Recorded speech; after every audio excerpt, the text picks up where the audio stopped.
Yes, good people, good morning, good afternoon, and a good evening. I wholeheartedly offer whatever suits your time zone. I hope you're eating blue, sleeping blue, waking up blue, and overall living the blue life. Once more again, welcome back to the Blue Morning Show. Today, it is a transfer um, edition. A transfer edition. We'll talk about all the players being linked with a move to Chelsea Football Club. Look at them and try to figure out does any of them make sense. So sit back, relax, and let's get into the show.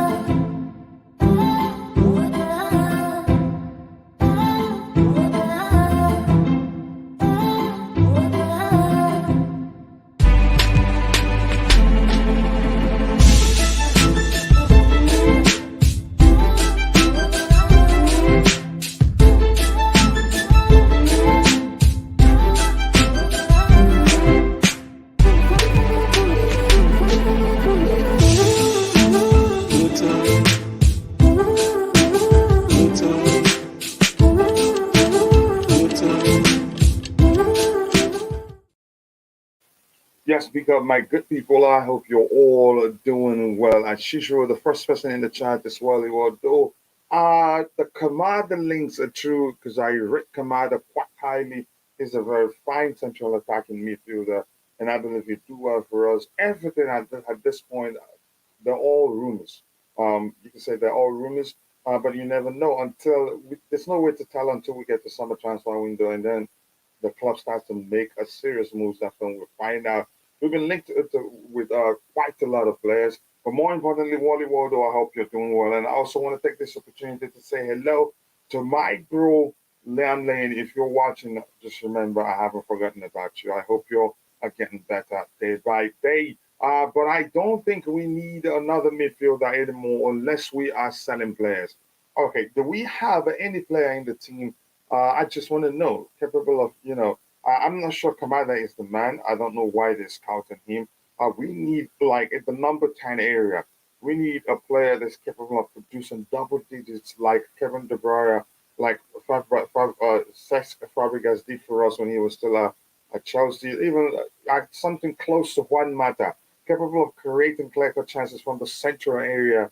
Because I don't know, every time we talk about this, I have to repeat myself so that people can see what I'm saying and let me know whether the sound is good. I don't want it to be any, if you're hearing any static sound or it doesn't sound okay to me, but let me know if it is the same for you. So we want to diversify the chances we create. We want to be creating chances from the flanks. We want to be creating chances from the central areas too, so that way we're not going to be predictable. Yeah, we don't create too many chances from the central area except from the flanks. If that makes sense to you, yeah, I think we need a calm. If you're going by the uh, that is, if we want to level the player in question by the letters, we need a can. We have midfielders, but most of them are eight. Only who's capable of playing in a 10 role there and execute it quite well. You can say only of Felix, but it doesn't even produce double digits in terms of assist, if that makes sense. Morning, Kuchila. What a blue morning from your nothing neighbor. Thank you so much, brother. I appreciate you. Adebayo, Mark, and Jew. Blessings to you, and thank you so much for finding the time to join the show. We move. Please, if you're watching, even if you're not in the chart, please chat. Do take a second, drop a like on the stream, and subscribe to the channel if you haven't. So yeah, like I said, everything at this point you can say are all rumors. Look at the Kamada link. Borussia Dortmund are hoping to beat their Premier League rivals. So Eintracht Frankfurt's Japanese midfielder Daichi Kamada. However, a number of clubs, including United and Chelsea, have not given up hope of persuading him to change his mind and move to England instead. So no matter how you see it, I think it's business. First of all, yeah, it is business because you get the population of the Asian, especially Japanese football supporters. We haven't had that at the club. I don't think if any Japanese player have ever played for Chelsea. So it makes sense for business. It makes sense for the brand of the club, the expansion of the brand of the club. And more importantly, again, I'm going to repeat myself. If you can hear me, please do let me know whether the sound is okay. I want to be sure. It sounds to me like something is whistling, but I'm really not sure. And I want to make sure that's not the case on your end. What else do we have here? Well, the Kamada can actually play in the cam position. He played there sometimes for Japan and did extremely well, but he's not a double digit player. That's where I have questions. I know we're looking for players. We may well, if that's the case, then why not we try and find a workaround and sign the young Russian, who's also, you could argue, is a mashup of Cesc Fabregas and Kevin De Bruyne. He's a fine creator. That's what he's still young, so he has the potential of getting to that level, of producing double digits from that central area. But let's see what the club does. Kamada is good if they're going for him because yeah, it gives them the opportunity to expand the brand of the club. Plus, he's a fine player too, and there's a chance if it's a Chelsea, he does better than he's done at Dortmund, at Frankfurt. We'll look at his numbers in a bit. Yep. Good morning, my beautiful Chelsea family. Good morning to you too. I hope you're doing well. Yes, people, keep dropping the likes on the stream, and also do subscribe to the channel if you haven't. Sound is okay. Okay, thank you so much. I appreciate that. Sound okay from here. I appreciate that. Maybe something in my own area. I hope you're all having a very good day, Coach. Just stop by to drop a like. Thank you so much for doing that. I hope you're all doing well too. Let's see. Let me find where I have Kamada's numbers here. Kamada, I think he's had, in terms of assists, he had the best in the 2020-2021 season, where he had how many assists? 12 assists in 32 games, and that's in the Bundesliga, and 5 goals. That's not bad, because if you're close, if you're there, assist is more important to me. If you're playing as a 10 or even as an 8, assist is more important to me. Yeah, 12 assists, that's not bad, but the numbers went down in the 21-22 season. The numbers now, it's looking like it's going to be better this year because in just 21 games, he has 7 goals. That is more goals than he scored in the 2020-21 season, where he had 5 goals and 12 assists, but 4 assists already in 12 games. Not a bad number at all. So, like I said, maybe they look at him and feel like, okay, he's going to do better if he comes to us. So if you're in the chat, I want to know your thoughts on Daichi Kamada. Is he a player you want to see at Chelsea? Because this year shows sounds like we're a bit serious about getting him. Chelsea Dodgers, Horton, Mel Sports, and also Sami Mukbay 81. Some are journalists there. I don't know too well, but I know male sport. So you let me know your thoughts whether you'd like to see Daichi Kamada at Chelsea. To me, he looks a fine player for me. That's a chance he does well if he joins us. So, and how old is he, by the way? Let me check. I haven't had the time to check that. Let me see. Sound is okay. Confirms people in the chat. Thank you so much for doing that. That means a lot to me because I wasn't sure. It sounded like I think I'm hearing a whistle from my end. Big up to you too, Eugene. How are you doing? I hope you're doing well. No to Kamada. Can you explain why you said no? I want to know. Can Nike help us with Mbappe's transfer to avoid FFP with this bonus? I am sure that Bolly will try to get him. Bolly, yep, he's not afraid to splash the cash. But within your comment there, you made a statement that's very important to bear at the back of our minds. Here's the thing: after the spendings this summer, didn't you read about something where the club went to Premier League to be? I think to be is it to consider the fact that we had an issue and they spend it on time so that we don't get into trouble in terms of our spending. So which means we're already close to the line. And there were some statement from somebody who some I forgot who that was referenced or called an FFP expert who said if we miss out of the Champions League, then we have a problem in terms of with regards to the financial fair play rules. So I think we're at the edge right now. I don't think we'll be spending that much money in the summer. So that's why it makes sense for us to look at those players that we're being linked with and think which one of them makes sense. To me, a midfielder, especially a central attacking midfielder, makes sense than any other signing. In the deep line area, we have even if you call him box to box, I think he can be molded into a deep line midfielder. We have what's his name? We have Andreas Santos, who will come back on loan, probably even better. And I think by that time we'll be able to get him work permit since he's making his senior debut, and probably before then we'll play more games for them. We also have I think Ethan Lampard gets a chance too, but let's see what happens. I point to Datamania on steroid. Oh, okay. Kamada is unnecessary. We have a lot of offensive players, but do we have good number 10s? We're looking. I'm not saying he's the guy, but why? The question is, yeah, I think it makes sense to question why are we being linked? Why are we being linked with him? But the truth is, something something that Wally Waldo said that he's not that sort of player that will produce double digits for us from the center area. I don't think we have good number 10s right now. If they ask people, they'll say Mason Mount can play as a 10. If you ask people, they say who else can play as a 10. Felix's numbers in terms of assist isn't that great. If yeah, so I don't know how to explain it. We have too many midfielders, but what are they able to do? If that makes sense. But that's by the way, Wally does say Kamada is cheap though. Cheap is good. Maybe if it comes to us, his numbers will become even better. You don't know. Let me see Kamada age. I'm not sure. I didn't check how old. I'm not sure how old he is. Okay, he's 26. You can say he's in his prime, so it's a good age. We can get him back with 2025 for free. Just his big bonuses, Nike can help us. Are you sure Mbappe hasn't already made up his mind to join Real Madrid? And like you did mention there, his wage probably an issue right now. We have Felix Nkunku coming. Nkunku may be Felix. Again, how his assist numbers are how I don't know. Not really prolific or not something you can say. Yeah, it's excellent. But we'll look at it in a bit. With a lot of players, I don't see a Kamada at Chelsea.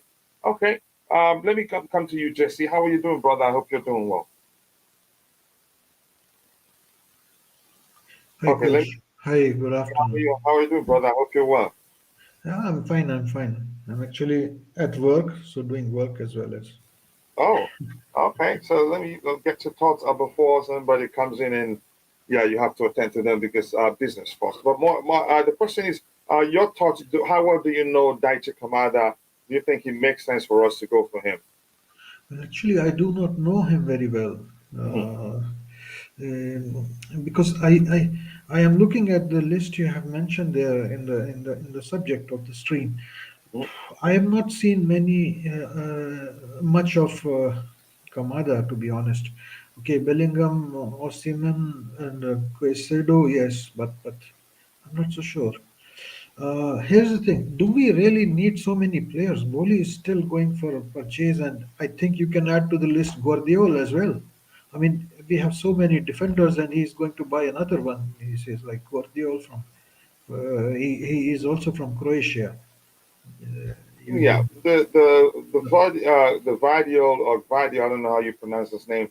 I yeah. I think that to me it's a signing that wouldn't make any sort of sense. It would not come cheap.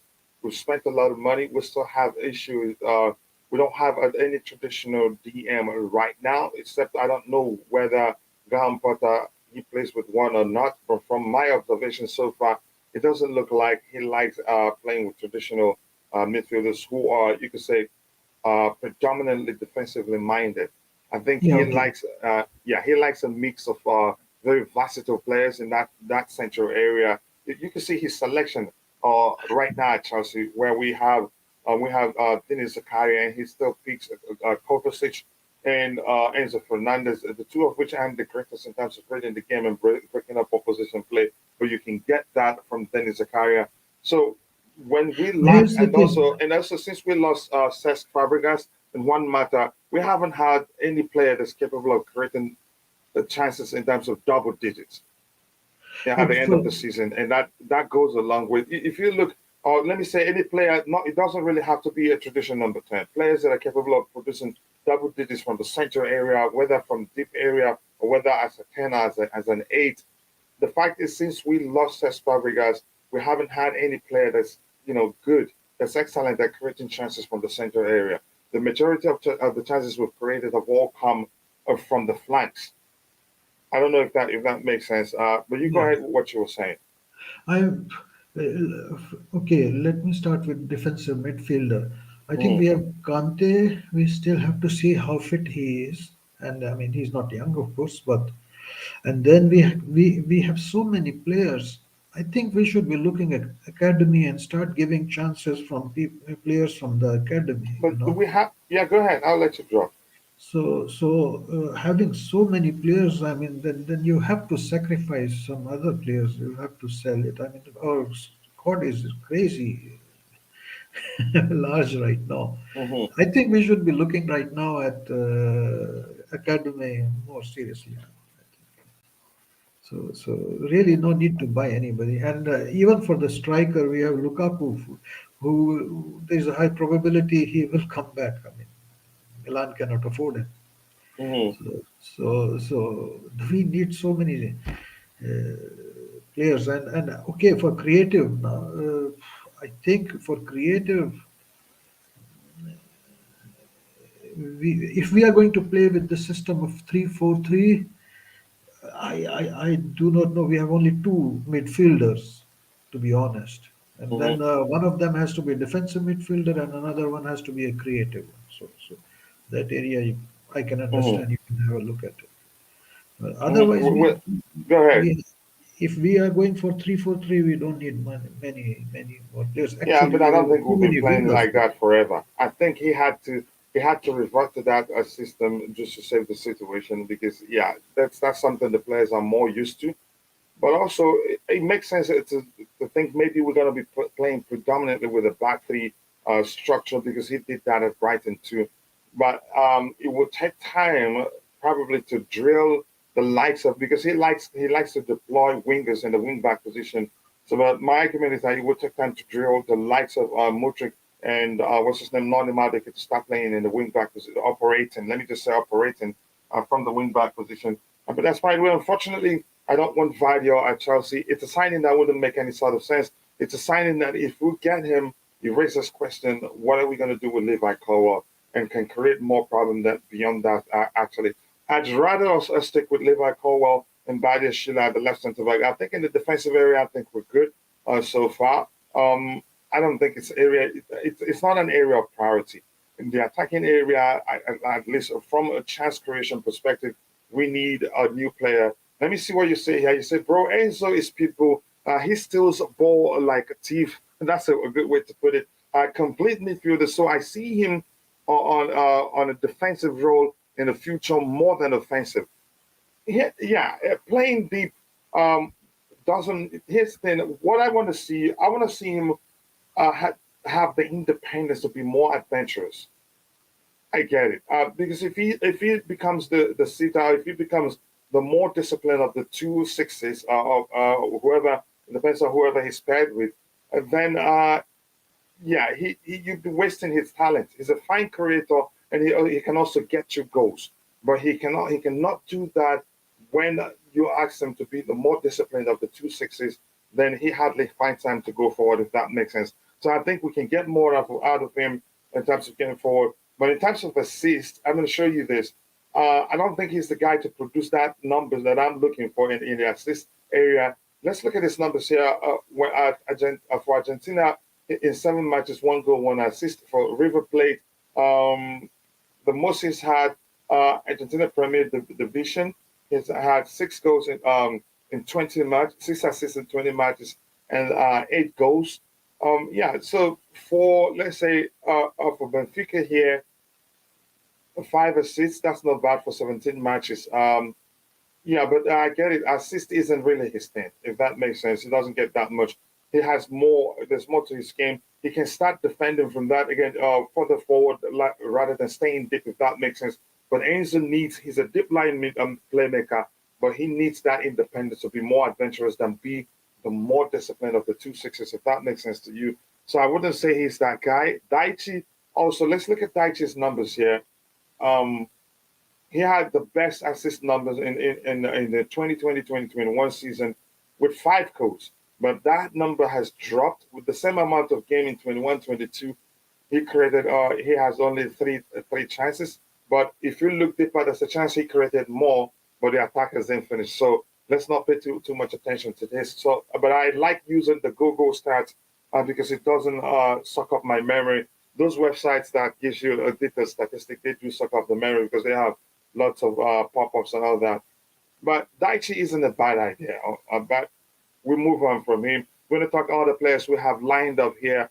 But I think Daichi at 26 wouldn't be a bad addition. If you there's a chances other numbers, the chances he created is more, but the number nines didn't put the chances away. Only problem I have with Wesley Fofana is his previous injury. In Levi Colwill, I doubt.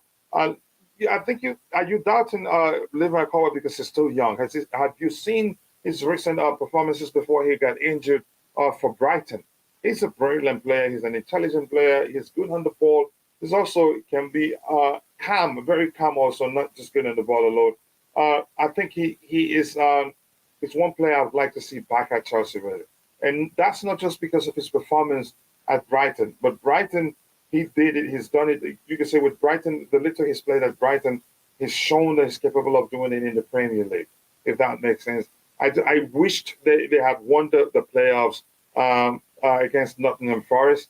It would have been you would have I think it would have been easier to say let's live in there one more season, and I believe had that been the case, it'd be easier to do so. But unfortunately for us, yeah, they were. But still, the little he's played at Brighton, he's shown he's capable of doing it in the Premier League. So it wouldn't make any sort of sense to go pay anything close to 100 million for Vadio while we have Levi Colwill, and they're both practically at the same age. You can say it'd be easier to at the moment it's easier to say that Vadio is the better of the two because probably he's played at the World Cup. But I'm quite sure had Levi Colwill gone to the World Cup, we'll be singing him praises too. Sorry, JC, if you're still there, since the talk about Vadio came up, your thoughts, would you still pay anything close to 70 to 80 million for Vadio while we still have Levi Colwill, who you can say he's equally good? No, Maybe I he don't hasn't been think it. tested on the world stage, but your thoughts? No, I don't think it makes sense because we have Colville is pretty good. He's doing well, and paying another 100 million for a defender, I don't think makes sense right now.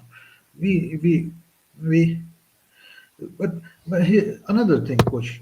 See, Hmm. we have had with our manager Potter in very extremes. We have seen the low of the trenches, and now for the last two games we have seen a very high, like excitement. I Mhm. think over the remaining part of the season we will see how it goes, and I really hope that the new signings, if there are any, are going to be in tune with what the manager asks and needs, So there is a stability to that. At the moment, we are playing, it doesn't look very organized. We are playing 3-4-3 with a lot of wingers being purchased. So, so, so, Looking forward, I don't think we will buy a lot of players. There will be one or two good signings, but not like this January transfer where we were buying literally everybody. Boli was buying everyone available, Mhm. and if you see at that, like if it will be a measured strategy, then I don't see we will be Boli will be paying another 100 million for Guardiola. It does not make sense. And it also happens in the market. A lot of these agents are also floating names to raise the price of the player. You know, and it's very easy to link Boli with anybody right now. Every player is like on list of Boli, you can say. Yep, I agree with you. Problem with the striker position these days is that they cost us so much money, and the traditional strikers are becoming even more rare by the day. If that makes sense, but we'll talk about that in a bit. Yeah, I get you, Eugene. I'd like those two players at Chelsea, but you better pray we get Champions League football. A big up Kuchula and the chat. Big up to you to Chelsea all the way. I hope you're doing well. Levi Colwill was good in our youth team. Maybe we don't need to send him on Brighton on loan and give him a chance immediately. I think we should give him a chance. My ideal midfield would be the young Enzo and Caicedo, then a player back for those players. None of them would come cheap. Caicedo has extended his stay at Brighton. Plus, Arsenal went in with a 17 million offer and it was refused. What did that show you? They're not going to sell him for anything less. So again, pay attention to how much was spent this year, and you realize we're not going to be spending that much money in the summer. I don't know how that is going to happen. Forget all the players we've been linked with. It's not going to be easy if that makes sense. Please stop comparing Colwell to Vardio. Comparison, I didn't say Vardio is better. I didn't say Levi Colwell is better. If you yeah, if you understand that, so but you can say whatever you want and you have every right to see how you see it, if that makes sense. No, not just World Cup. Badio is a clean masterclass. I like him as a player. Honestly, if we don't have Liverpool, I'd say sign him, but it would be a signing that doesn't make sense now. If you understand what I'm saying, but I get where you're coming from. I know him, but I would go for Bellingham instead of Badio. But they play in two different positions. Bellingham is in the midfield area. Maybe we need Bellingham more than Vadio, you'd argue. But for Bellingham also, there's the questions whether we do need him or not. Chelsea need to sign just three players, the young Caicedo and Osimhen, or Ramos, then sell eight players. Wow. We all have at least, okay, let's take it one by one. We'll take it topics one by one. We don't need Osimhen and Ramos. Here's the thing of these two players. Yeah, Osimhen is from my birth country, but I'd rather Ramos than Osimhen, and for a reason I will explain later when we get to that. And my bro Jose CFC, nice to see you, brother. I hope you're doing well. It's been a minute. Please do let me know that you're okay. Thank you so much for finding the time to join the show. Smash the like button, people. Smash the like button. We're at 32 likes right now. We should be doing better. So thank you for all the likes. I appreciate that. You people don't learn anything about classic strikers at Chelsea. It doesn't work, especially underground, but I don't think it will work. Good day. I hope you're well. Been a while. Please, any update on why Modric ain't playing? I think the switching system, first of all, the switch to a back three approach, and the structure itself calls for what you call forwards, not wing backs. But do I think he is capable of fulfilling the role as a forward? I think he can, but maybe he needs a bit of a practice, and probably his integration into the team needs to be gradual. Before he joined us, he didn't play football for about 6 months or so, given due to the conflict in his country. But yeah, I don't want to get into that. But I think Modric he needs time, and it will come good. So relax. Things he will come good for us. We will get Caicedo for 18 million. I don't think Chelsea will pay that much money for him. Listen, we will not be spending that much money on players, a lot of players. And let's say, okay, if you say Caicedo, that 80 million, then we say we're hearing that we also do want to send him nearly 100 million too. So I don't think we'll be spending that much money, especially in the midfield area, and especially for box-to-box midfielder or anything, or even let's see what happens. Let's see what the club does. I don't think we'll be paying that much money. I'm going to keep repeating myself. We need a defensive midfielder, then we need a Vadio. That's it. I love Vadio as a player, but I don't think it's a signing that's going to make sense since we have Levi Colwill. And if anybody's saying that's me comparing them both, I'm not comparing them both. You have to you have to be, you can say, strategic if you're spending. If you sign him, they're the same age range. I think Vadio is a year older or so.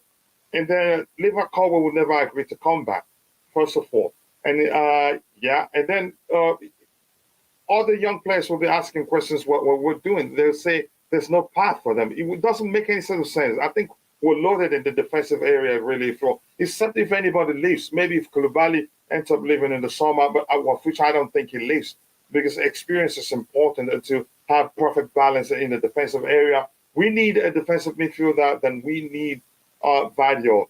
I agree with you. If you're in the chat, I want to get your thoughts. What area do you think we need a player? Just pick one area. Tell me we need a player in this area. That should be the club's priority, and why you think that's the case. And JC, if you want to come in anytime, you can come in. I know you are at work, so take your time. Let's see what we have. We need to sell at least 8 players, then go for Rice. Wow. Chelsea Godfather prefers us to go for Rice. As much as I think Rice is a fine player, I don't think he is what we need. But it's not up to me. It's up to what the club wants or what the manager wants. Okay, you see, you get your response there. I would wait for Mbappe one more year instead of buying Felix. What do you think? Some suggestion right there.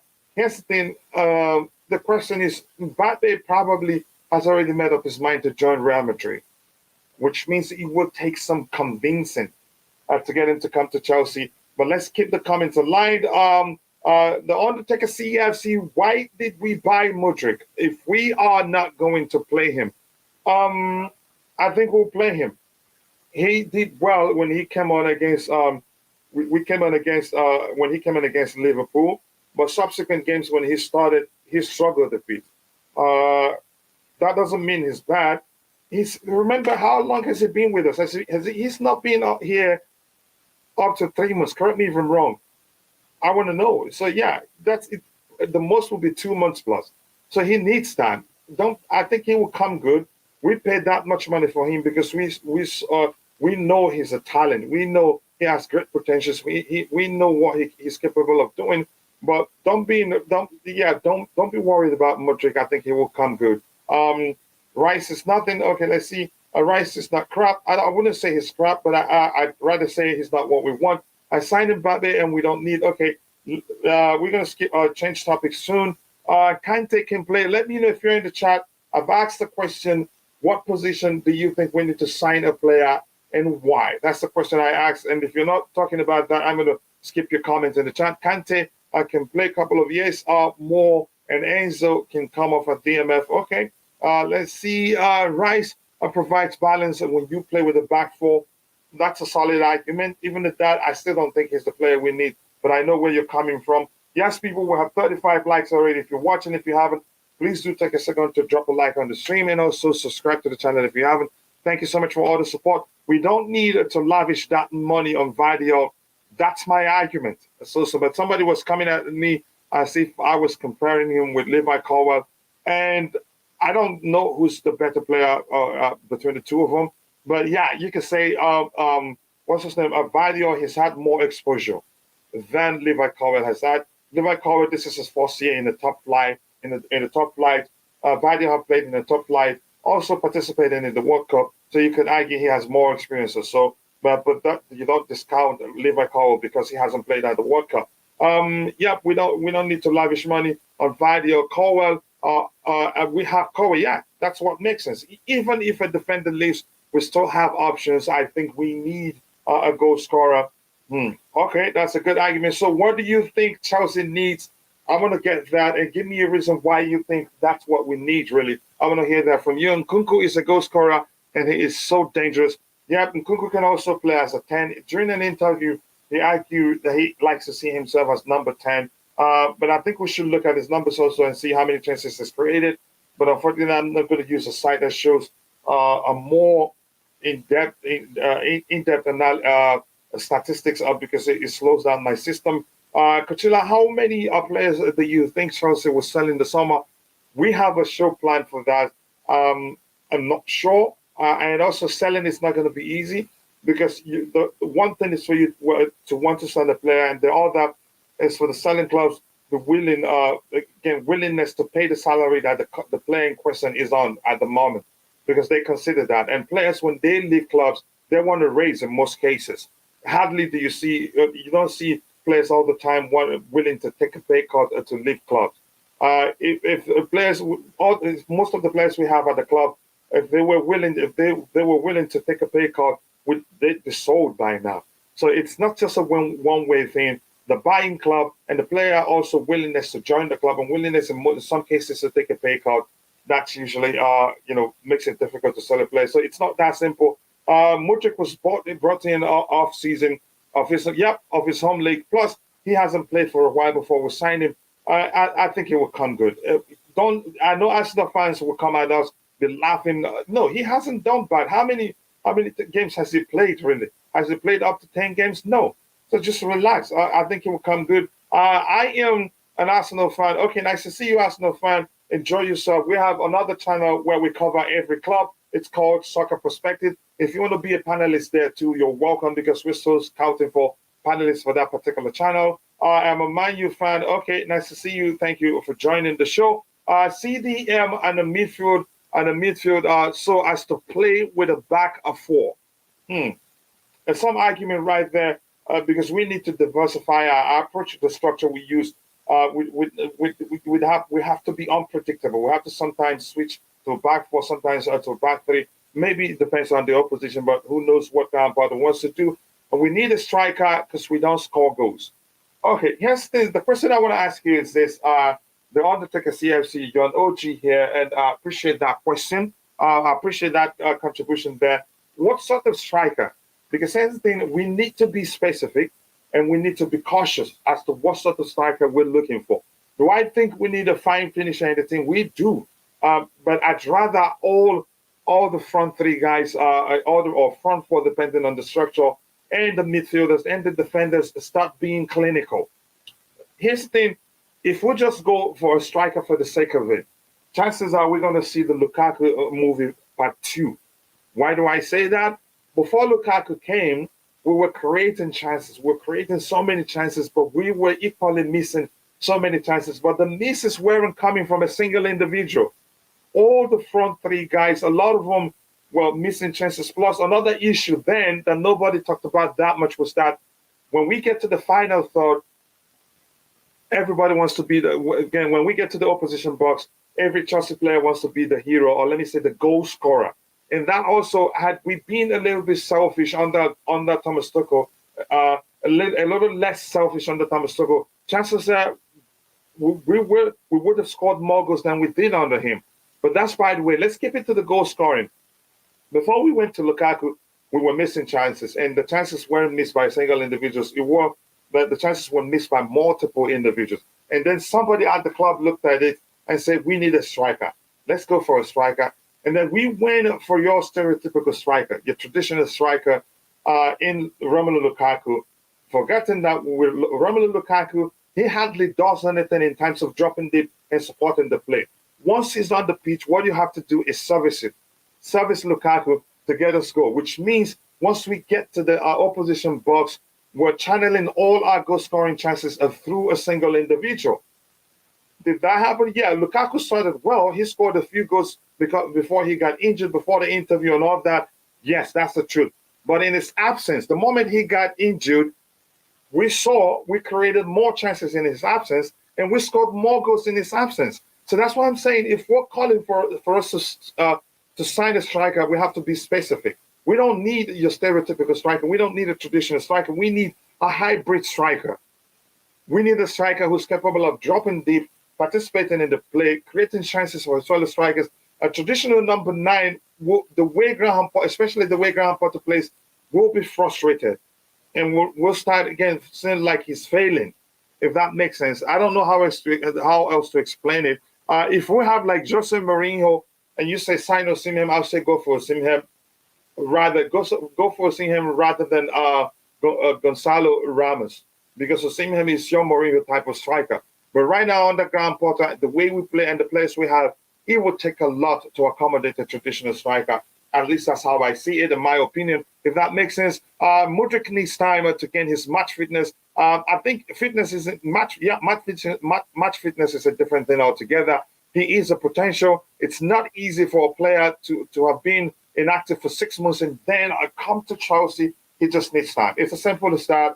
But I hope people understand that. To be honest, we've made a bad signing of Mudryk. Have money to sign Osimhen. Okay, I get your argument. Striking role number 10. If we can get Felix and a DM, yeah, we need. But I'm not just. I just don't want a 10. I want a 10 who's capable of creating. You can say producing double-digit assists by the time the season ends. We haven't had that in a while, and I think that's an issue. Osimhen will not work at Chelsea. I've argued that a zillion times, and I'm tired anyway.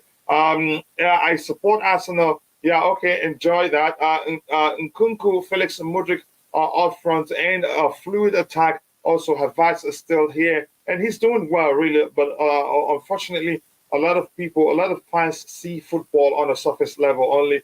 So I'm going to scroll quite a few so that I can oblige the members in the chat. A DM like the young midfielder destroyer like Caicedo and Enzo, that's a lot of money, and I don't think we're capable of spending that much money in the summer. With Nkunku, therefore, we don't need to buy Felix at the quoted price. We're not going to be spending that much money at the end in the summer transfer window, if that makes sense to anybody. Chelsea, okay, they're having a conversation. Kachila, we have a lot of rival spies here using the digital balloon. Yeah, I know where you're going with that methodology. Yep, I get it. Kachila, one of them, we need someone like Victor Osimhen. Honestly, I don't think we do. I don't think we do, and I'm not gonna fight for that. But I've tried to explain as much as I think Osimhen is a good player. I don't think he is what we need now. Yep, they had you do that for your countrymen to let them go ahead. I agree with that we don't need a traditional striker. More fluidity from our attacking players will lead to more chances and more goals. And if we want a traditional striker, not under Graham Potter and not the setup we have now, signing Kamada can help raising finances. Stop with striker thing. Okay, there you go. My bro here, Bobby Fairview. I hope you're doing well. Big up, Kuchila. We need to tell the Lukaku story in the context of what was available in the market at the time. But even at that, signing Lukaku, I wouldn't go to the extent of saying Lukaku was a bad player, but he wasn't what we needed then. He wasn't what we needed. We weren't paying attention. We just thought maybe he had the unfinished business at Chelsea. How well he played, he was filing. You can say he was literally, given his numbers, he was at that point one of the best strikers in the world. But we didn't pay attention to the way Inter played under Antonio Conte. We didn't pay attention to how the goals he scored, majority of the goals he scored, how they came and all that. We just felt like we need a point man. Forgetting that the point man means, well, again, I'm repeating myself. Once we get to the opposition box, we channel everything through a single individual. And Lukaku has that what Ty calls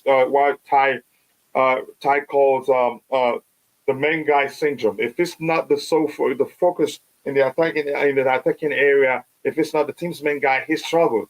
But I get your point, really. Bellingham is too expensive. I would say that too. We need a Kerry Dixon like striker. Okay. Elaborate. Kachila, sometimes you cannot explain a classic striker problem. Sometimes it's hard to explain because we see things differently.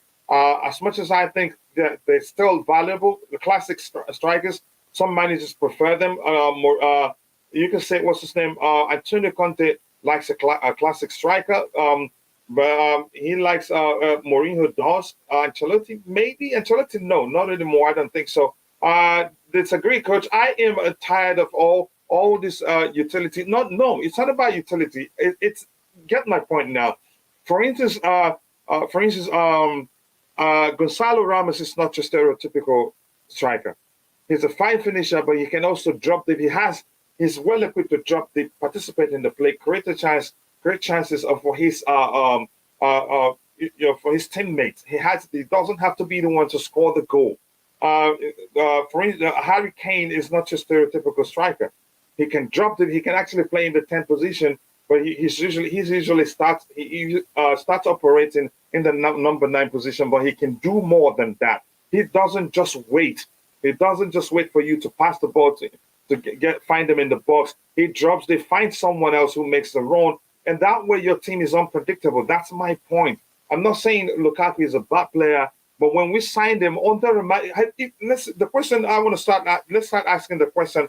Before we went for Lukaku, did they even pay attention to the way Thomas Tuchel, even from Mainz, actually, from Mainz to Dortmund to PSG? PSG, he had Moro Icardi, he had Edison Cavani, but he didn't value them, given the way he used them, and Cavani had to leave.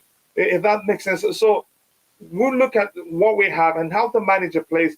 It will take some adjustment to accommodate a traditional striker, if that makes sense. And that will frustrate a lot of players that should be starting games. But the moment you start a traditional number 9, the approach changes, and which means that the talent of all those behind him will be practically useless. I don't know how else to explain it, but I get where you're coming from.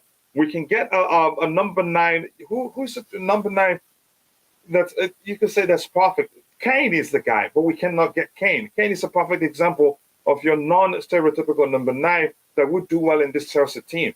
Because if he doesn't see the ball, he drops it to get it, and someone else makes the run, and he's capable of finding them. But you cannot get that from Lukaku. That was why I say finding Lukaku at that point, and given the way Thomas Tuchel likes to play, was a mistake. If that makes sense, Kuchela, the way Potter plays is a myth. Hybrid striker. How many goals has Chelsea scored under Potter? The other day also, my bro here, Bobby Fairview, argued maybe he needs to go back to the drawing board. Maybe he needs to do something differently. Maybe he needs that traditional striker. Maybe that will make a difference. Let's see. But the biggest issue on the ground, Potter, hasn't been we've created good enough chances. The biggest issue is finishing the chances. Yeah, putting the ball in the back of the net, if that makes sense. So yeah, but I get where you're coming from. Thank you for that. Good question there. Chelsea, again, how many? Let's see what else we have here. Anything else? Oh, they have a good midfielder, so there's no point adding Bellingham. I think we are packed in the midfield area. The question I want to ask, and especially to you, Bobby Fairview, I think we need somebody who's capable of creating, who's proven that they are capable of producing double digits in terms of assists by the end of a single season. We haven't had that since Cesc Fabregas. Juan Mata also did well, but Juan Mata's numbers I don't think will measure. Doesn't come close to that of Cesc Fabregas. Fabregas was something special. So yeah, we need that sort of player in our team to create chances from the central areas. Also, I'm going to keep preaching that, and I'm beginning to sound like a broken record now. The majority of the chances we create come from the flanks and on the carpet, which I say is very predictable. And JC, if you're back whenever you have time and you want to contribute anything, go ahead. The New Coach, York guy. I want Yeah, to go ahead. ask you. I want to Mhm. ask you a little bit about this Brazilian kid we have, Andre Santos. That's Santos one of the is reasons why I say I don't think we'll be looking too much into signing midfielders, especially if they are expensive. Any deep line midfielders, because Andres Santos operates from deep. You can say he's a box-to-box midfielder, but I think at his age, he's capable of. He has good tackles in him too. He's capable of being that. You can mold him into a sitting DM if you want to. But I think my overall argument is that we're loaded in that area. Plus, we have a Caicedo who's on loan at is it Wigan or where? So I think we're loaded in that area. Really, I don't think that we should look for players who can create clear cut more we need more players who are capable of creating plenty of chances from the central area. I'm not concerned about the chances we create from the flanks, if that makes sense. Yeah. I'm all for Kamada. Keshan, can you let us know why? Go ahead if you wanted to add something else.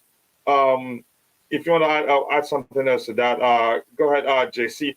Keshan, the New York guy, can you tell us why you want Kamada? And if you are in the chat, if you want Kamada, you let us know. Chadrick Ibanks, a big up brother. Wagwan, man. I hope you're doing well. Good morning, my Chelsea family. Good morning to you too. It's Kami. I expect Bellingham to go to Liverpool. Ramos, I don't see a signing. I don't think Kamada is good enough. I take Osimhen though in a heartbeat. Tell us, do you think Osimhen will work under Graham Potter? That's where my concern is. I know he's a good player, probably has a better touch than Lukaku, but that's the list of my concern. We have that. Again, let's see what we have here. I think if Chelsea want top four, they need a good strikers like where your Joba when you. But yeah, Joba. It depends on the manager's approach. That's where I'm paying attention. If that makes sense. Let's see, Kachila. You cannot explain, so I'm gonna stop trying anyway. That's by the way. I don't want Kane anywhere near Chelsea. It's not gonna happen anyway.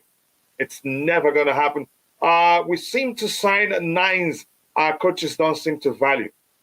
That's another interesting, again, perfect way to put it. We shouldn't sign a nine that the manager won't put to good use, or the player will start struggling given the way we play, or because the services all only come from the flanks, if that makes sense. Fred has scored the same amount of goals as Chelsea this season, 6. Okay, good for you. Our attack suffer with target man in the box. Even Pep realized that he wasn't winning the UEFA Champions League without the striker. The hybrid approach is pretty football, but it isn't a sustainable. It isn't a sustainable formula for trophies. I cannot think of a team except Liverpool. Here's the thing. I get where your argument is coming from, but look what if you're paying attention. Look beyond the goals. The goals that Erling Haaland has scored for Manchester City. Yeah, how well have they done this season? Yeah, so he's producing the goals, and again, if they even play to his strength, he's had probably double the numbers he has now, but he's created more problems. He's created more problems for them. They're struggling. You can say, I think I need to share that video with you. Analysis from a Theory Harry, where regards how what's his name, Erling Haaland doesn't. Yeah. He doesn't really fit the way Man City plays, and that has created a problem for them. I don't know how else to explain that for that makes sense, but I get where you're coming from. If we really want a stereotypical striker, not one that we'll be paying that much money for, if we spend that much money for a player and only try to make him walk around, that is to adapt to the way we play, that person will be frustrated. And then if we try to accommodate that person by adjusting the way we play, then we will struggle in so many areas. I don't know if that makes sense. It's not something that's simple to do. It seems easy to sign a traditional striker and make it work, but it's not really that simple. If anything, we should learn from Chelsea, especially Chelsea under Thomas Tuchel. I wouldn't say we don't have one now. We have one now actually. We have although Aubameyang, as much as Aubameyang isn't your traditional striker, Aubameyang on his day when he still has space, he's capable of dropping deep and participating in the play. So he would have been a perfect option for Graham Potter if he trusts him. But it doesn't look like he trusts him. If he trusts him, he wouldn't omit him from the Champions League squad. So I get where you're coming from. But my City, they're actually better off without Erling Haaland. Maybe he'd help them win the Champions League. But you see how they've struggled in the Premier League. And overall, in every competition really they've played this season, they haven't been as prolific as they were last season.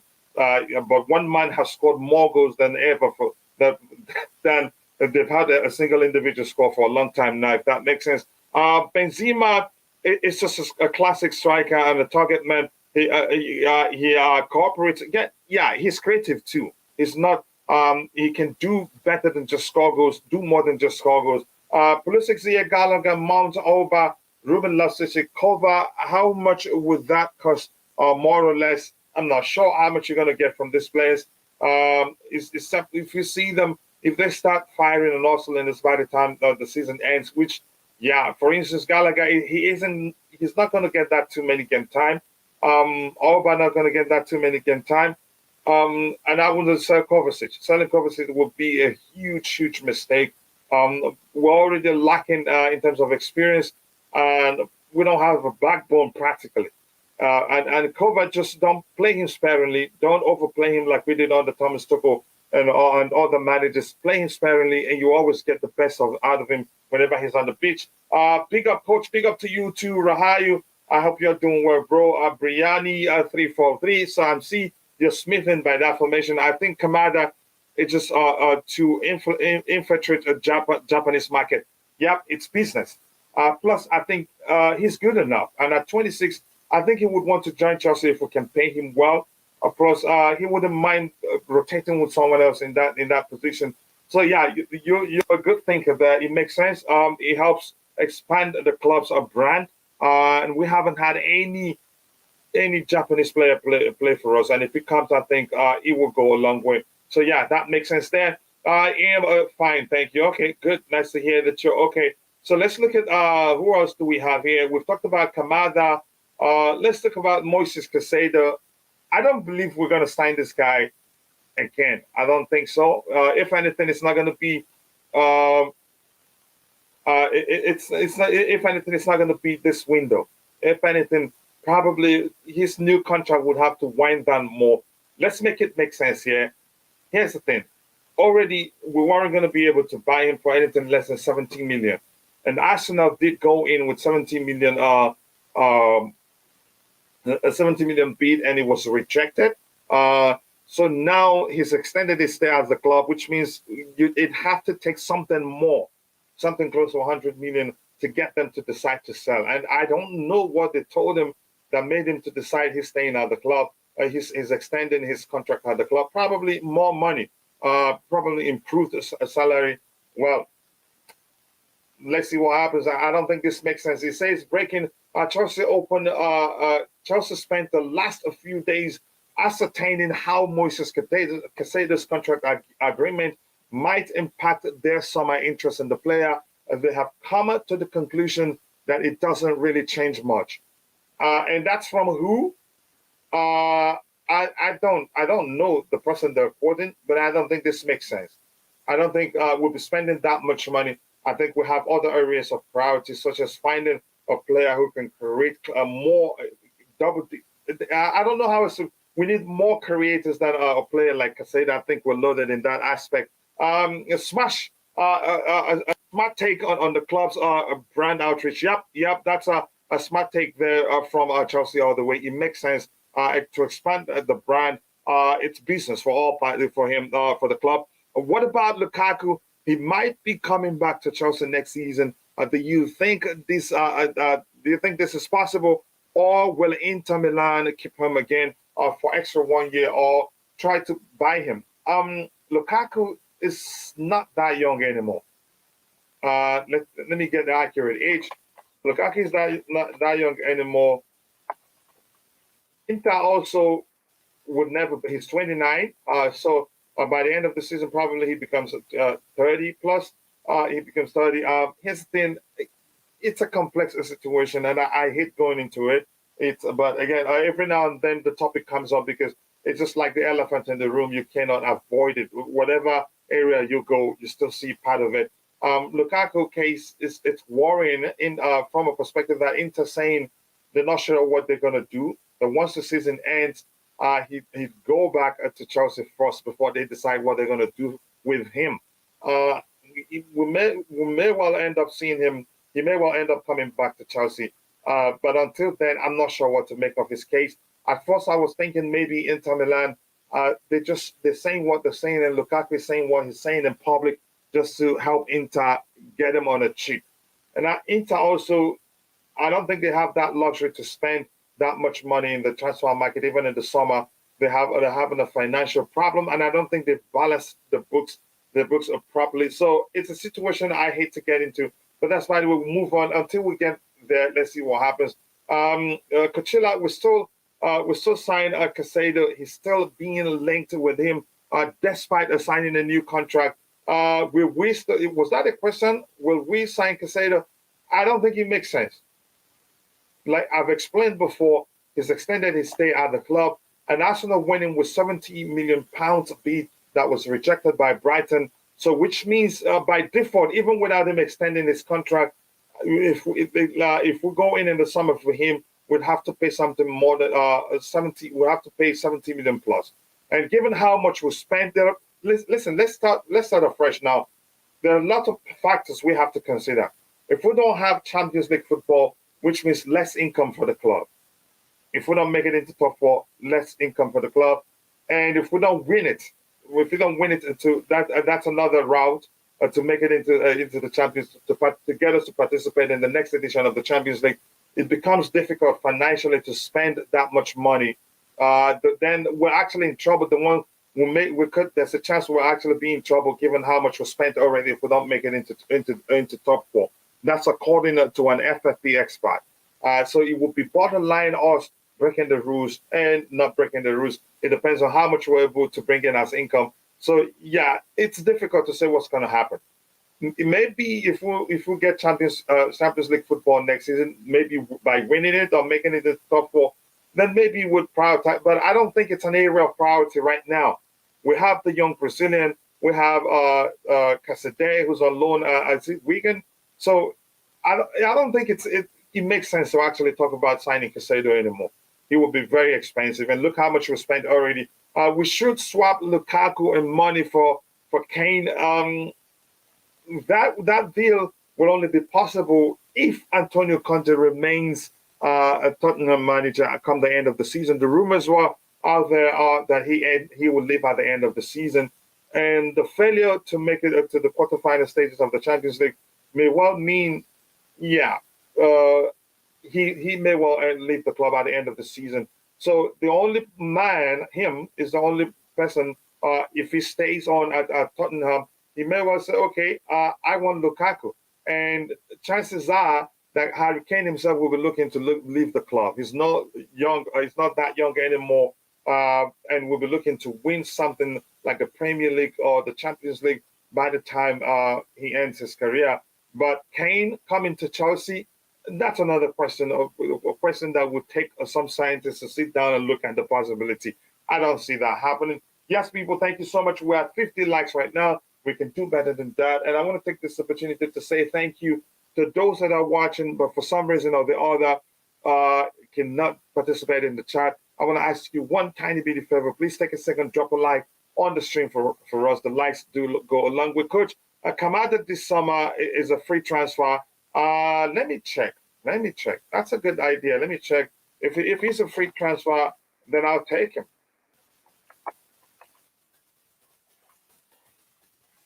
Especially, I don't think, again, he probably won't produce double digits at the end of the season. Maybe that changes at Chelsea. Then we'll see. Let me find out for you. I'm checking right now. Just give me one more second.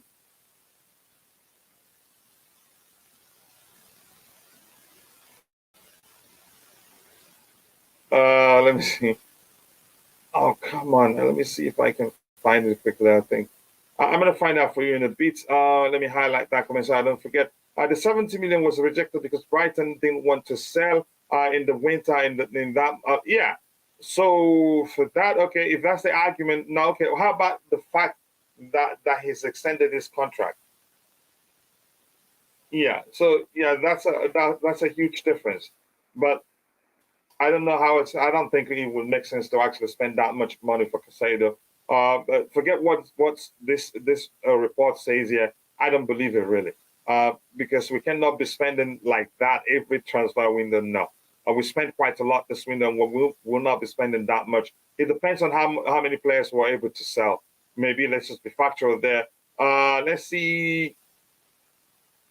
Oh, yeah, he's a free agent in June 2023. So good point there. So maybe that's why we're in for him. That's why we're pushing to convince him to join us. If I think it'd be a good business from a marketing perspective, brand perspective. Plus, he's a fine footballer anyway, and there's a chance he produces better assist numbers at Chelsea. So yeah, I wouldn't mind. Yeah, in June 30th, he's a free agent. and right now he's worth 30 million. So let's see if we can get him. I don't know if we're trying to get him on a free or if we're trying to see to sign to wrap up the deal right now. I'm not sure what's going on. Yep, I've read that one. And Duzama Jesus says we don't need Caicedo in at Chelsea. We should focus by getting good strikers in the summer. David from India. Nice to see you, David. I hope you're doing well. Thank you so much for joining the show. Dr. Phil says Chelsea need a Shetty. I don't know who that is. From Mumbai FC. Wow. Okay. If it's good enough, but I don't know him at all. My real name is Uzoma Jesus Coach. Okay. Nice to see you, Uzoma Jesus. I appreciate you finding time to join the show. Thank you so much. Chelsea have an 80 million buyback clause on Tammy Abraham.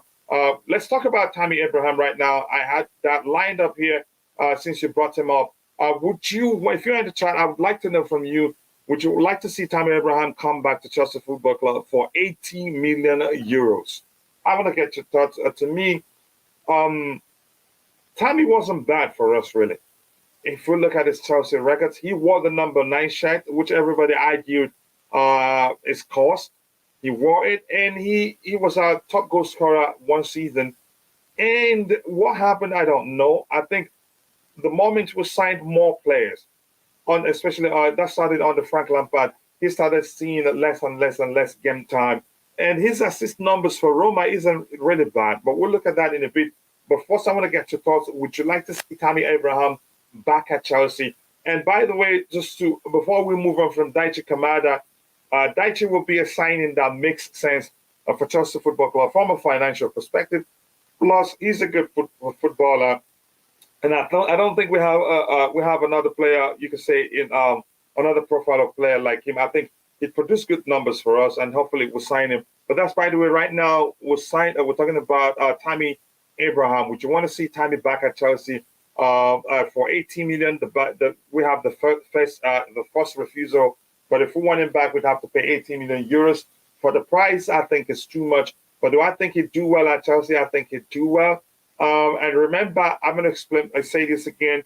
Tammy did well for us under Frank Lampard. But the moment we signed new players, Timo Werner, who else came in? I've forgotten the players we signed then. He started seeing less and less and less game time.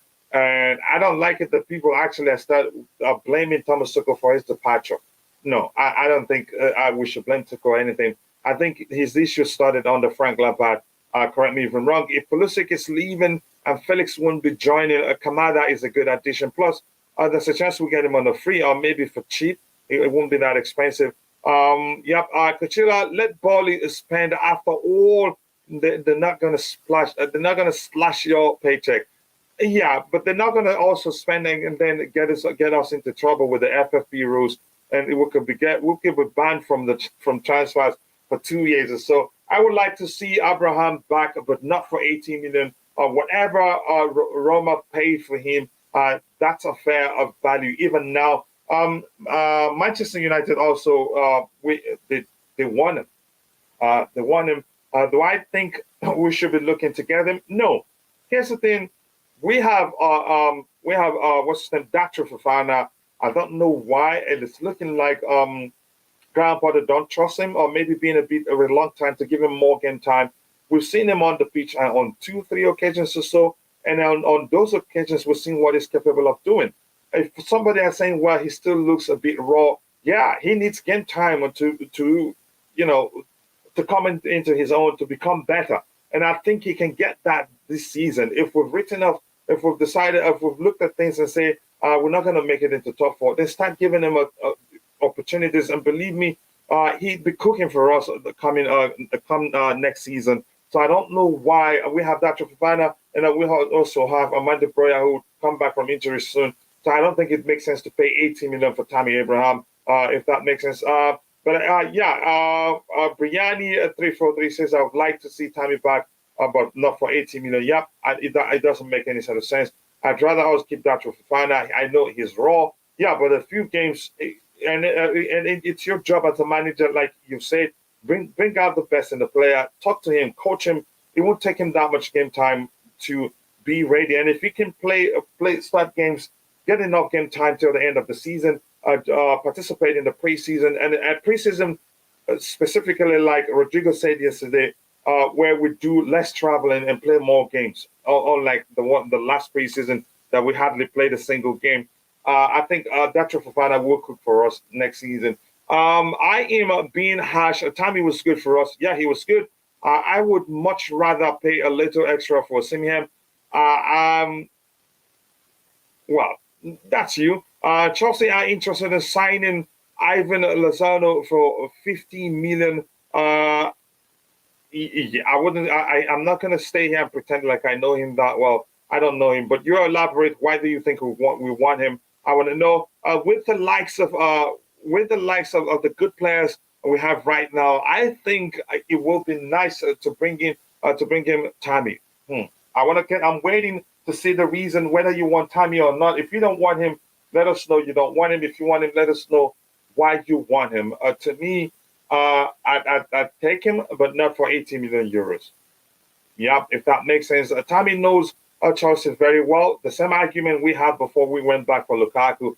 So to me, that's no guarantee. First season highest goal scorer.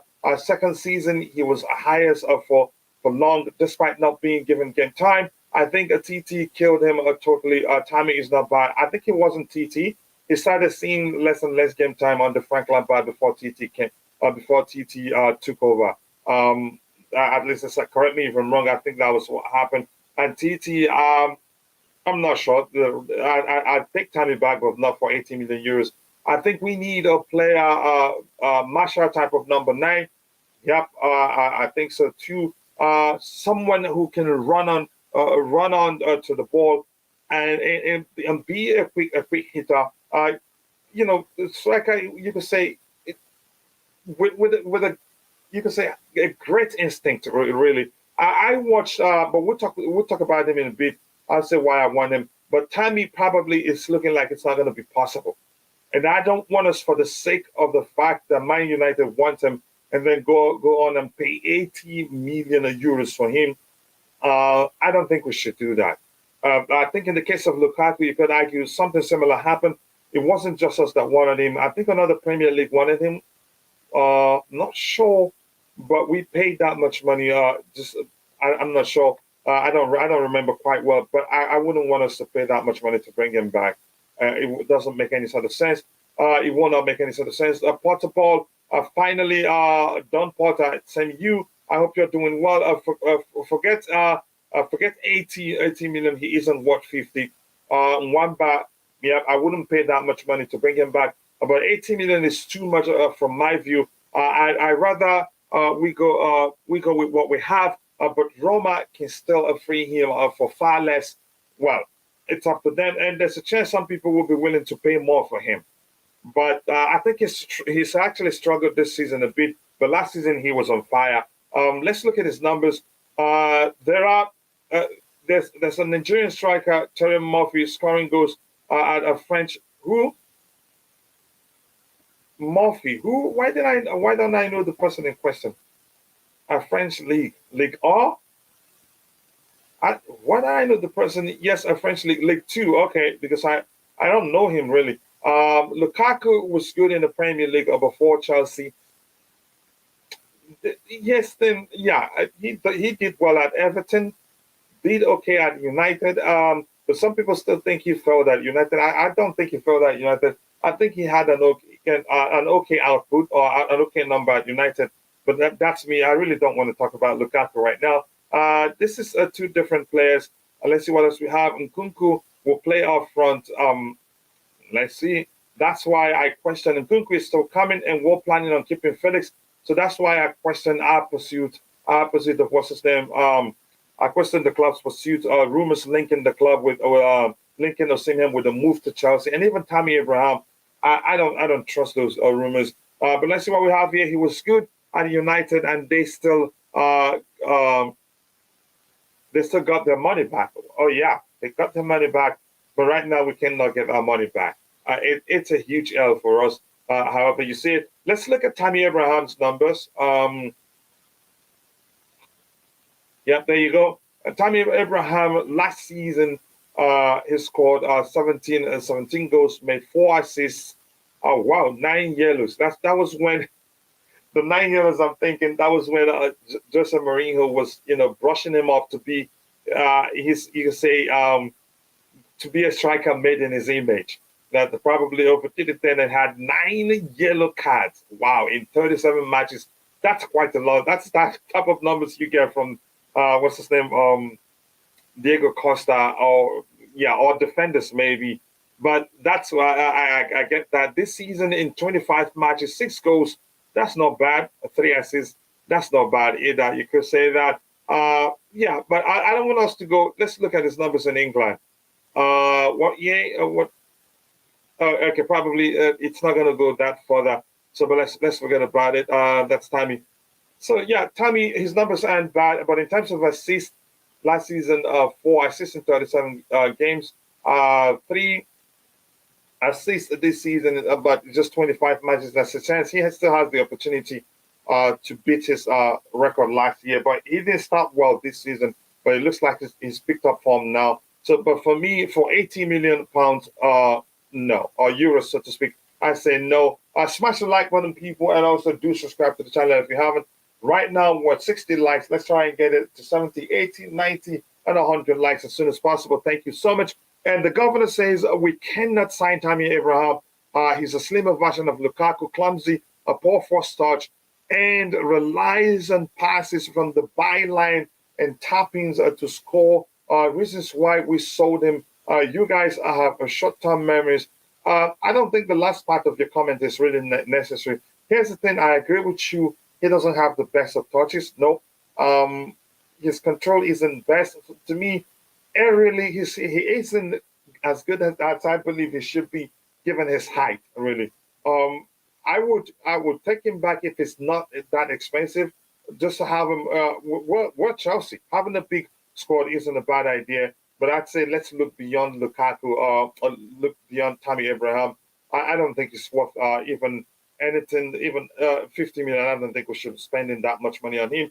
Football is not just about numbers. There's some more inside. Yep, and even numbers. These are just top stats. There are other aspects of the game that we should be looking at, but I didn't want to use the site where use the site where it will suck up the memory of the system and I'll start struggling. We need to run away from Tammy, please. Yeah, I agree with you. I don't think we should do that. Coach, I do remember Tammy tripping.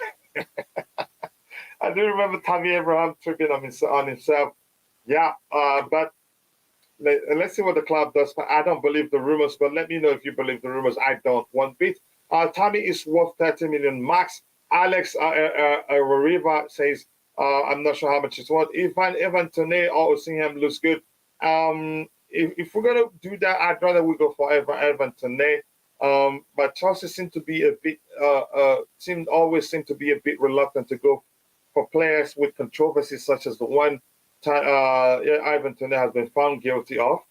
Is he found guilty already? Let me know. Just I'm not sure what I read of late, but my point is Chelsea seem to shy away from players with controversies, such as what we heard about Evan Tone. But that's, by the way, another player. Tammy for me is a no, and I still don't believe the rumors. Given that the buyback clause, we have to pay 80 million euros. I don't see that one happening. Let's see what we have here. I see Dr. Fofana doing better than Tammy. Yep, he's well equipped to do better than Tammy Abraham. He's a good dribbler. He's quick, and he's not your stereotypical striker. Although you can charge him to be, you can say to be to be operate as a traditional number 9, but you'll be wasting his talent. Dr. Fofana for Molde FC, for how many games?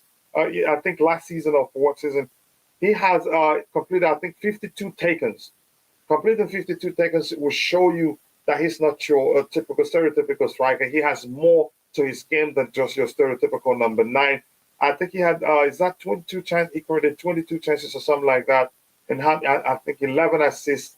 To me, we have to keep him. His numbers at Molde FC shows he's not a talent that should be sent out on loan. If that makes sense, Nkunku is better than all strikers on the list.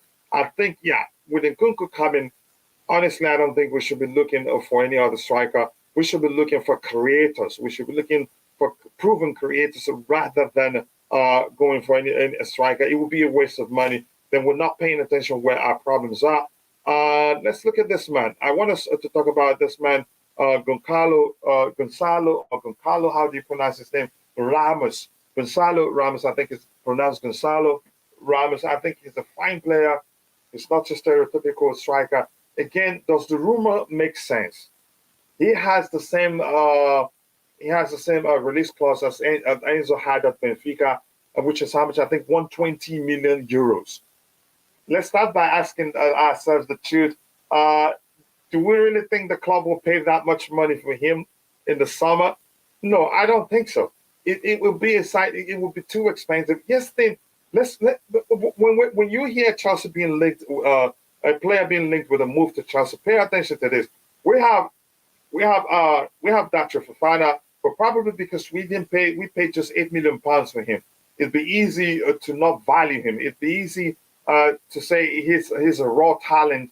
Yeah, I get it. But he's a fine player and he's equipped. And if we're calling this a project, a long-term project, then Daichi Fofana should be one of the players we should be prioritizing. Given game time this season, if we're really writing up this season, given game time, given that we have Daichi Fofana and we have a Mandro Breuer who will come back come the end of the season, is it really necessary, so to speak, to go and pay 120 million euros to sign Goncalo Ramos from Benfica? And do you think Benfica would take it lightly that we're coming back to one of their best players again? I don't think, first of all, it is not feasible. I don't see them listening to us, except if we pay the release clause, which I think it's not going to happen. We were able to get them to sell, we're able to get them to sell, what's his name? We're able to get them to sell Enzo Fernandez to us, but we had to beg them to accept the structure that they didn't want to accept. So, yeah, going back for this guy, I don't think that will happen, really. First of all, plus we have Daichi Fofana, we have Amanda Breuer coming back. We still have Kai Havertz, who plays in that position. We still have Nkunku coming.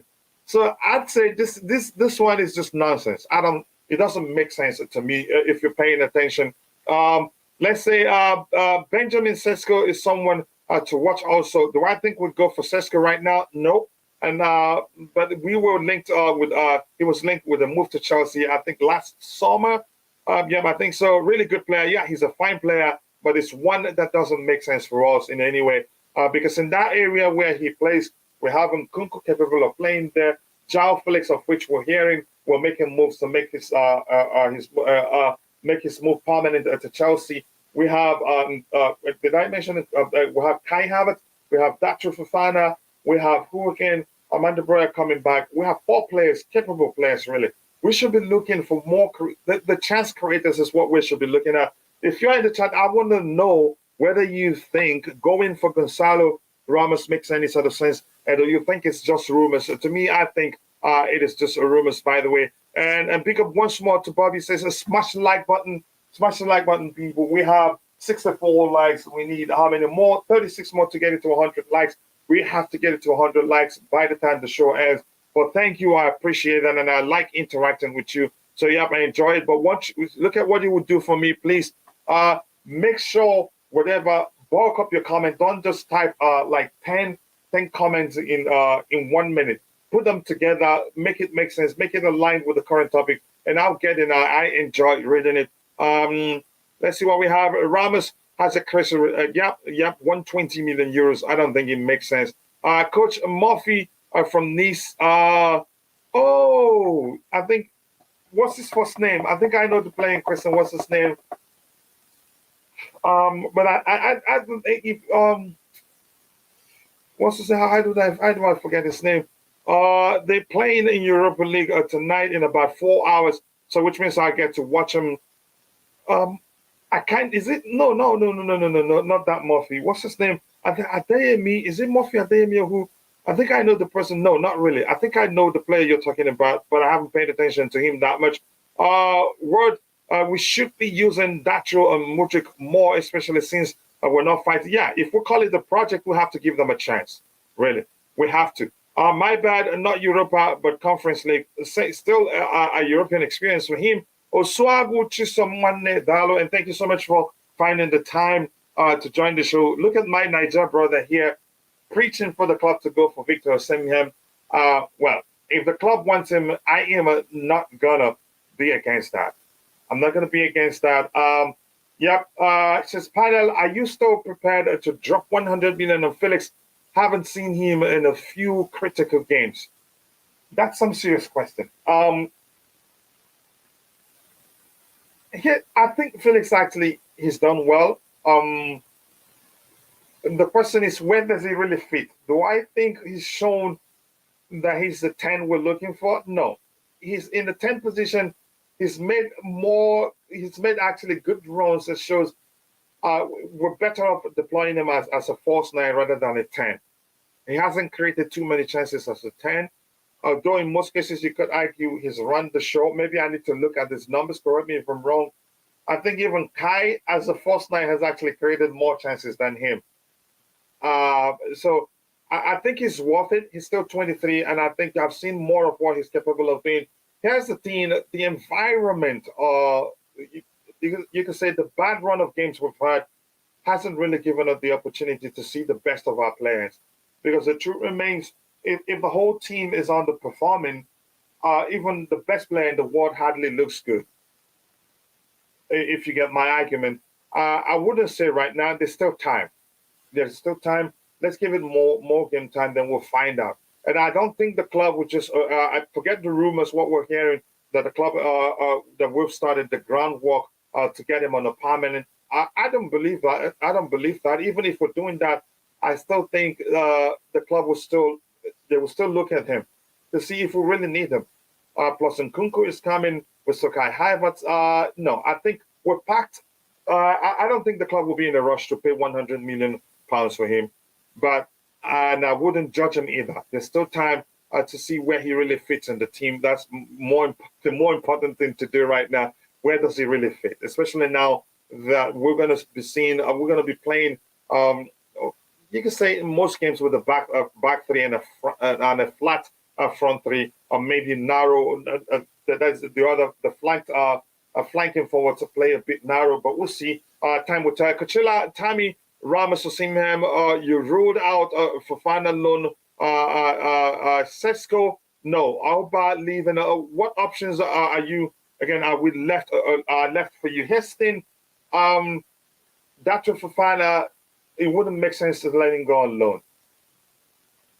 It wouldn't make any sort of sense to let him go on loan, really. He's well equipped. What are we saying? We're saying it's a long-term project. And if we're seeing that top 4 isn't feasible this season, start playing him. Give him enough game time this season, give him enough game time this season. Then let him, with the preseason, I think next season he'll be ready to cook for us. Honestly, that's my argument. And Osimhen, you know my argument. Here's the thing, we can argue from now until next week. It doesn't change anything. The club, they will do what they want to do in terms of what player they want. But I still say even the links, Osimhen, the rumors linking Osimhen with a move to Stamford Bridge doesn't make any sort of sense because we'll have bigger problems than a striker right now. Really, we need to create more chances from the central area. I'm going to keep preaching these. The chances we create come predominantly from the flanks and on the carpet mainly, and it's very predictable. So if oppositions defend deep, we seem to struggle because, even somebody makes wrong, we find it difficult to find them from the central area. That's why I say we need to diversify our chance creation. We need to be looking at midfielders, central attacking midfielders. It doesn't have to be central attacking midfielder. It could be an 8 who's capable of creating, producing double digits in terms of assists by the time the season ends. That's my argument. Some players, for instance, the Goncalo Ramos links doesn't make any sort of sense. For 120 million euros buyout clause, and we're talking about Benfica, the rest assured they're not going to let him go for anything less. Taremi Murphy, I will try and watch him today. Let's see what we have. 17 million to 19 million for Felix. I take him.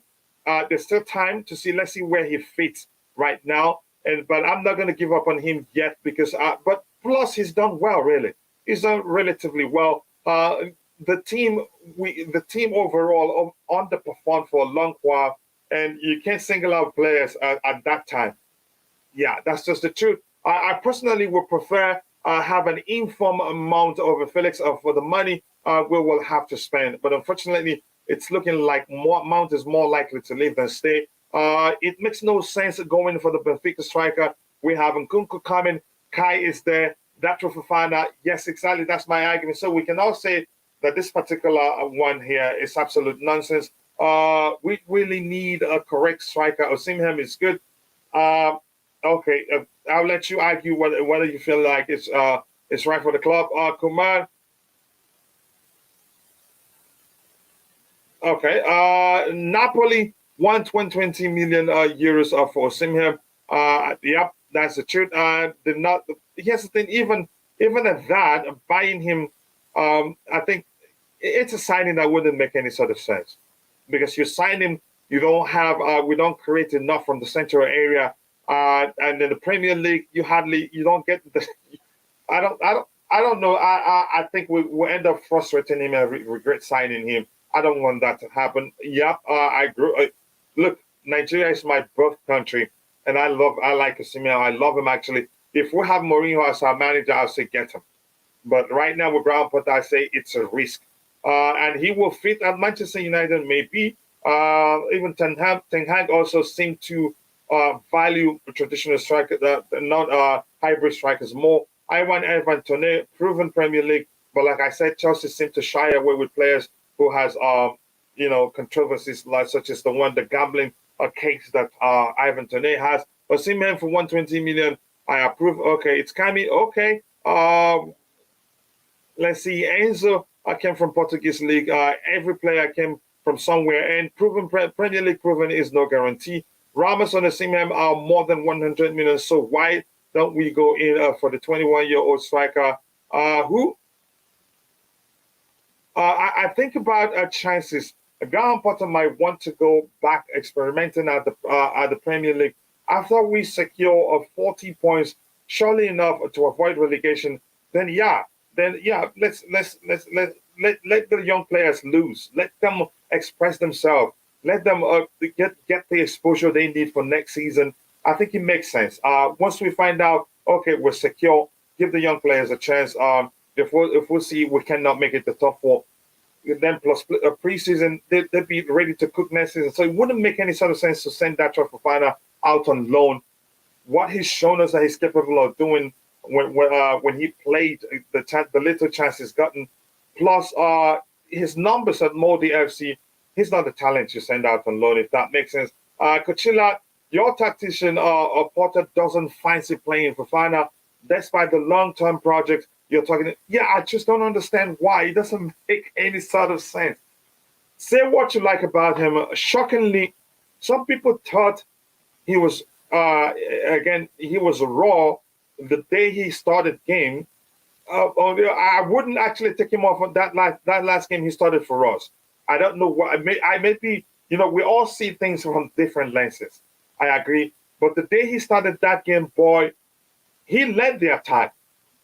He was playing when Felix seemed a bit confused. I think Mount started that game also. Mount also seemed a bit confused. He was the one fighting. He was making all the runs, taking the shots. Yeah, he shot straight at the goalkeeper. But boy, he was very active. He was running, pressing, and also making moves. Yeah, it would take time. The more he plays with those players, the better he gets at it. I don't know why he was taken off in that particular game, but I'm not going to talk about it. I think he deserves a chance more than he's gotten. Tuesday, for me, was a big test. I'm not surprised that it's TT's players that we had to rely on to get us there. But again, you have to give Potter credit for selecting the 11 he selected on the day. That goes a long way too. Let's see. Up the Charles, nice to see you. I hope you're doing well. I think this experiment has proven that there's no such thing as long-term in football. That thinking might work in leagues that doesn't have relegation. Maybe Kukurea out, really. And then you're picking a time to say Kukurea out. Letting Mount go will be another own goal by Bali. I think it's come to a time where the only option would be that Mount will end up leaving the club. for obvious reasons. They haven't come to an agreement, and it doesn't look like it's going to happen. So yeah, but I don't want to get into that. But it's looking more like he's going to leave the club. And here's the thing: I'd rather Mount leave, and I'll explain. I'd rather him leave than stay at Chelsea. The same issue we saw under Thomas Tuchel, which values his industry more than helping him improve as a player. Because I strongly believe there's more to Mount's game than just the running and the pressing he does on the pitch, his commitment and all that. But he's still young. It's not too late yet to start coaching him to assert himself even more, to show that he's technically gifted, to show that there's more to him than the energy, than the pressing, than the commitment you see from him on the pitch. And unfortunately, he's done that so much. He's played that way so long that most people don't look beyond his industry. And that's why most people don't value him. So I'd rather him leave and go to a club where the manager will recognize he has a lot to learn and help him become an even better player.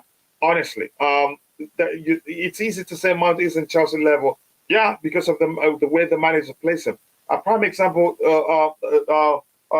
Thomas Tuchel played Mount so much that even when it was clear to us fans that Mount has become mentally tired, he didn't rest him. He kept playing him because he values the running and the pressing he does for him than whatever else he has to offer.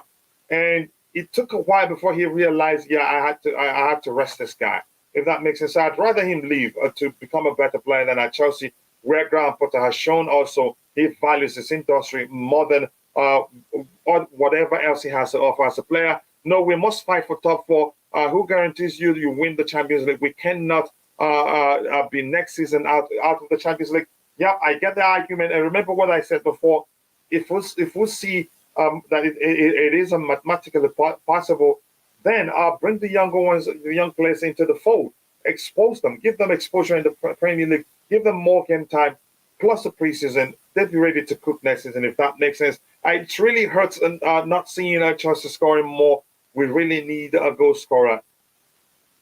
Okay, I agree with you. We need a goal scorer, but we don't need our goal scorer to be, we don't need our goal scoring opportunities to be channeled through a single individual. If that person gets played out of the game, we're done, if that makes sense. Mount CFC level, okay, Logitech. Why do you think that we will have a lot of chances like now with classic strikers? Ask yourself one more, then answer yourself that question. And my bro says, controversial take, but I'd hire Mourinho, keep Lukaku, and focus our summer spending on the midfield. The PlayStation fans can whine all they want, but that's a project that would actually win trophies. I would take Mourinho, but as much as I don't think he's been progressive enough for me as a manager, I'll still take him. At least we will start again. We'll start playing better against teams we'll beat teams we're supposed to beat, and then you will see us being defensive against teams we think can measure our strength or maybe play better than us. But yeah, at least he's going to be pragmatic enough to ensure we're not going to find ourselves in a relegation battle or maybe and all that. But you never know. Let's see what happens. I'll take him, but I don't think they'd go for him. Let's see who else we have here. So to me, the Ramos links, I think is absolute nonsense. I don't think it's going to happen. And I wanted us to talk about, but let's look at his numbers to see. And if you watch him play, if you watch Ramos play, what I like from him is that he makes dynamic runs and he is capable of dropping the participation in the play. He's not just a stereotypical striker. He doesn't just wait in the box and wait for the ball. So with him, you have a forward. I'd rather call him a forward. He's not a striker. So, but again, even though his numbers this season, he scored in the Champions League, he scored 7 goals in 12 matches. So he scored a brace last night, I think. Yep, he scored a brace last night. And in the Premier League, in the Portuguese league, in 19 games he scored 15 goals. Yep, so he's prolific in front of goals. Last season in 29 matches, 7 goals, but he's improved. He's gotten better this season. But yeah, the truth remains, it's not going to happen. It's not going to happen. So I'd rather we move on from that one. So if you're watching, I want to say thank you for 73 likes. If you haven't taken a second, drop a like on the stream. Let's get it to 100 likes as soon as possible. We need 27 more likes to get it to 100 likes. So yeah, we've debunked that one. We've talked about Tammy Abraham.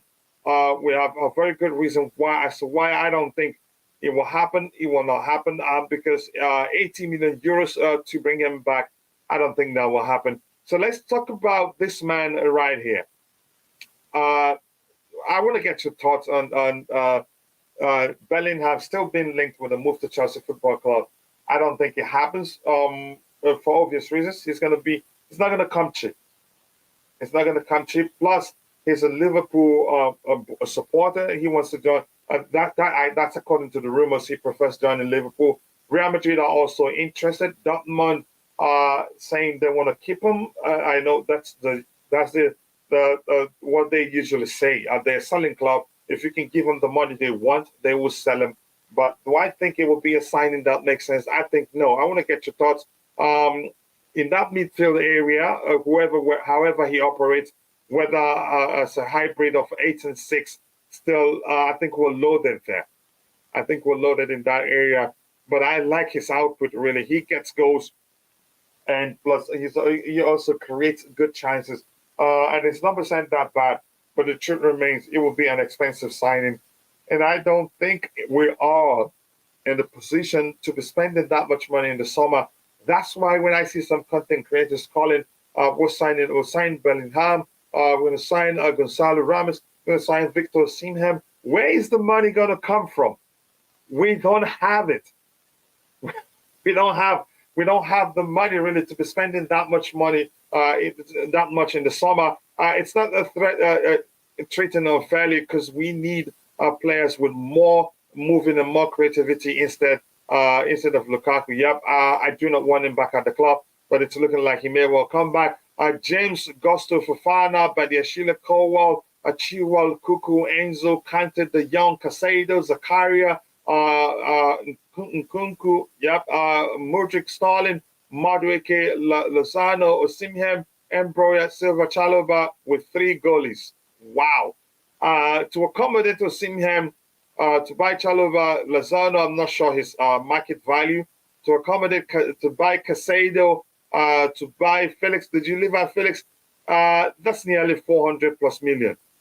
So, yeah, those players you've added there, there's no chance we'd be able to sign even 2 of them. If we're really interested in signing Felix, there's no chance we sign Caicedo. It will be either of the 2. I know they play in different positions, but we spent so much. We're actually close to infringing. We're close to getting into trouble with the FFP. Yeah, and we have to make Champions League. We have to be part of the next edition of the Champions League for that now to happen.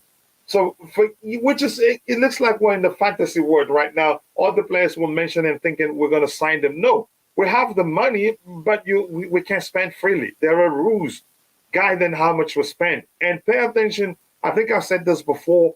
We've already spent so much, and I'm hearing that we went to the Premier League asking them to give us some sort of leeway, given that we had sanctions in place that didn't allow us to sign players and all of that. That we should be allowed to sign even more players without breaking any rules or something like that. That shows you we're close to breaking the rules. Really, we're not going to be spending that much money in the summer. Let's let that sink in.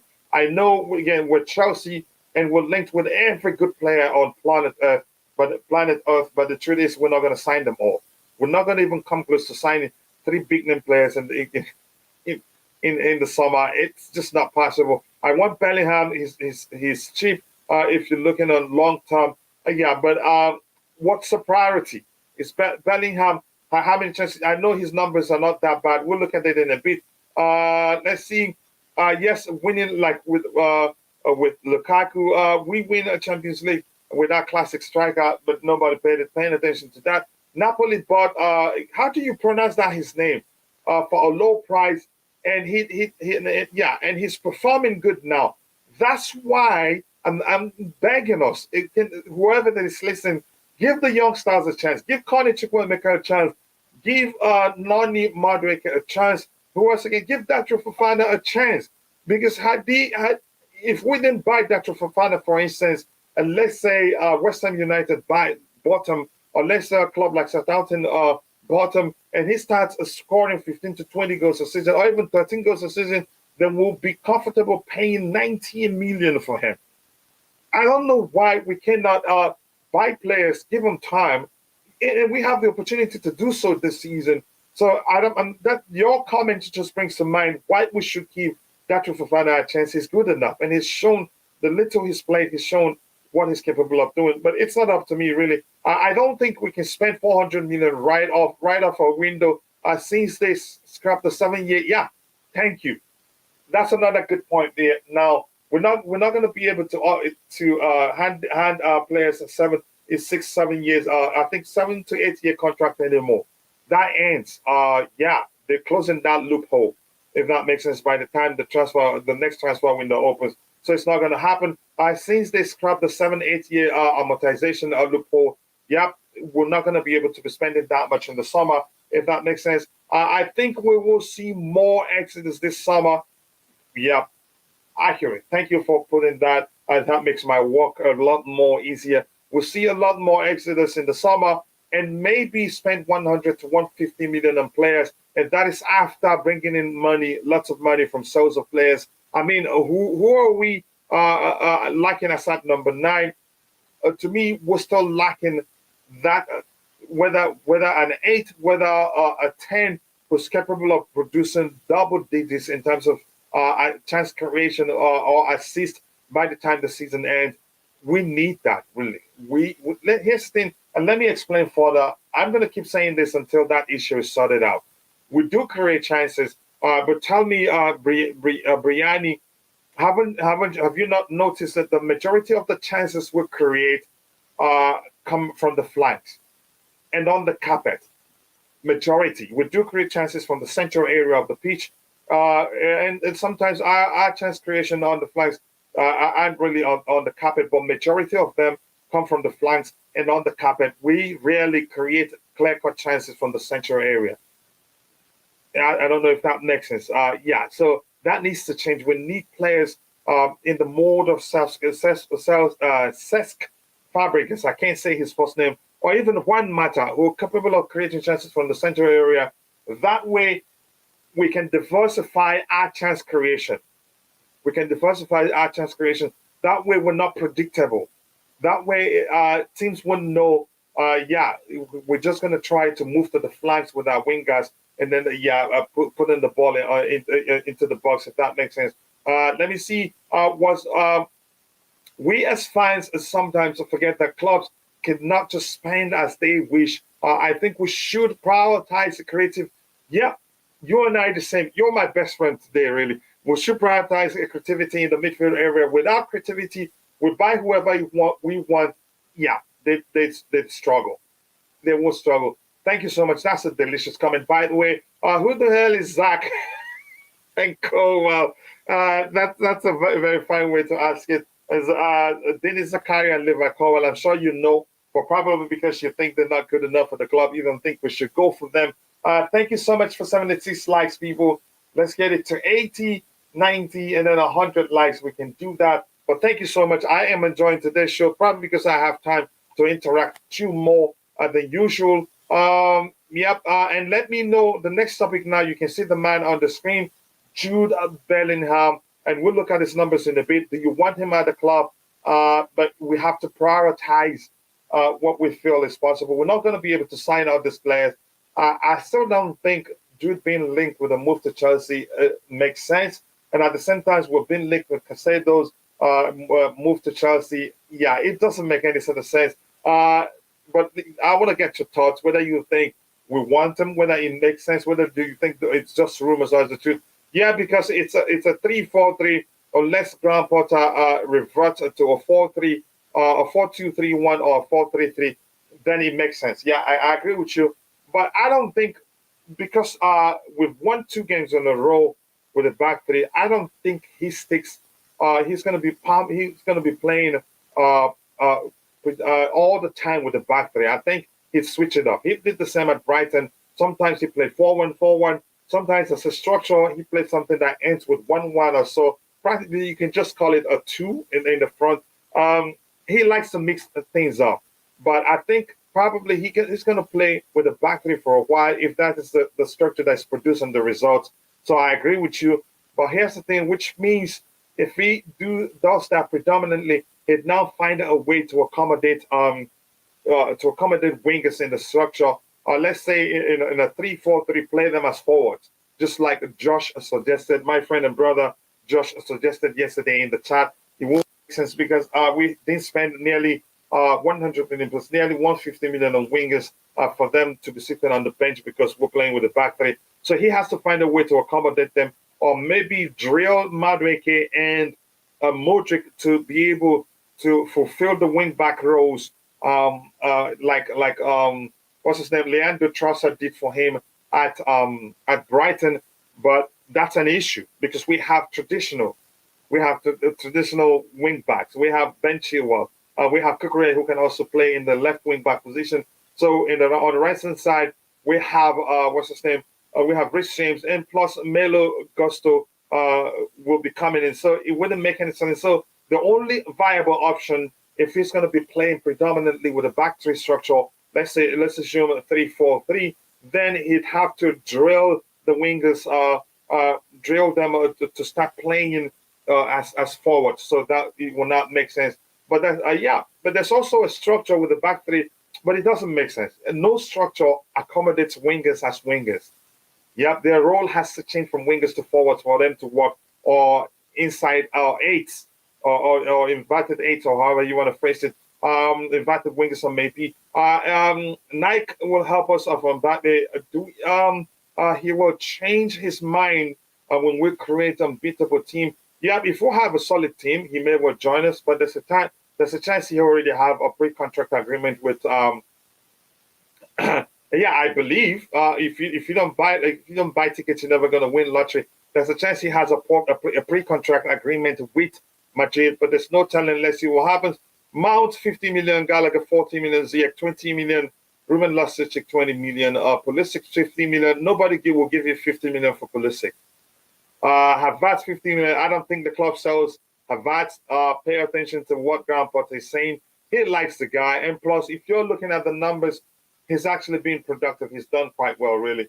But what we're seeking is consistency from him. Many players can we get with the amount. I think 3 or 4.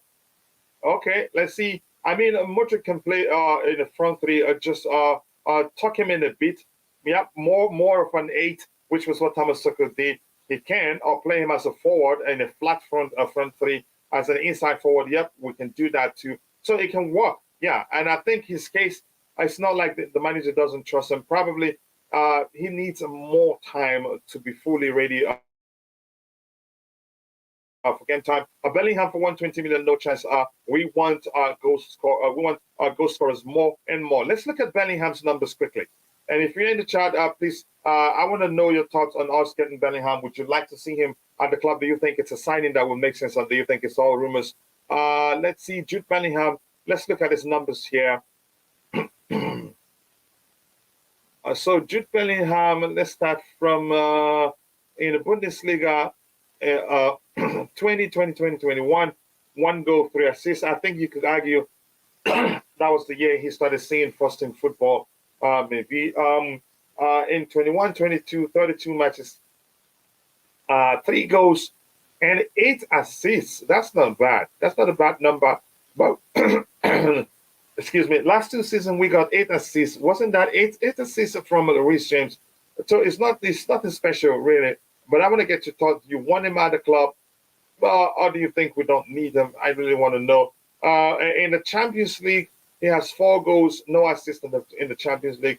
In 7 matches, 4 goals. That's not a bad return in just 7 matches.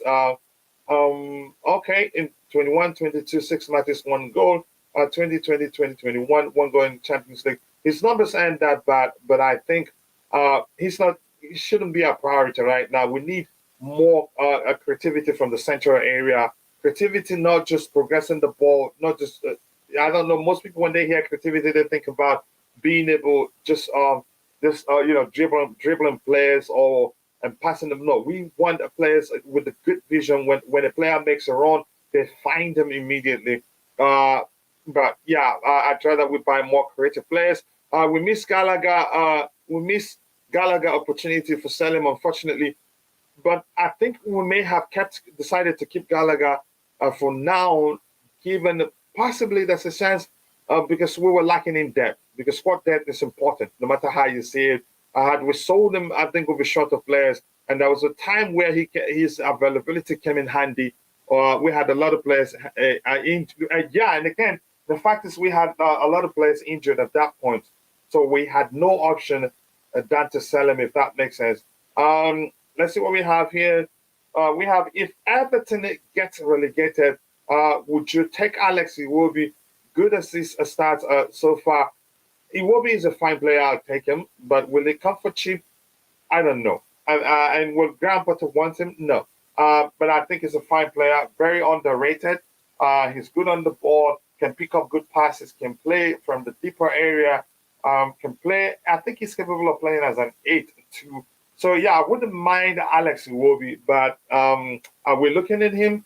I don't know. By the time the season ends, I think we'll find out. I think if he ends up, if it's going to be available on the cheap, I think Chelsea could go for him, or maybe Arsenal wouldn't mind taking him back.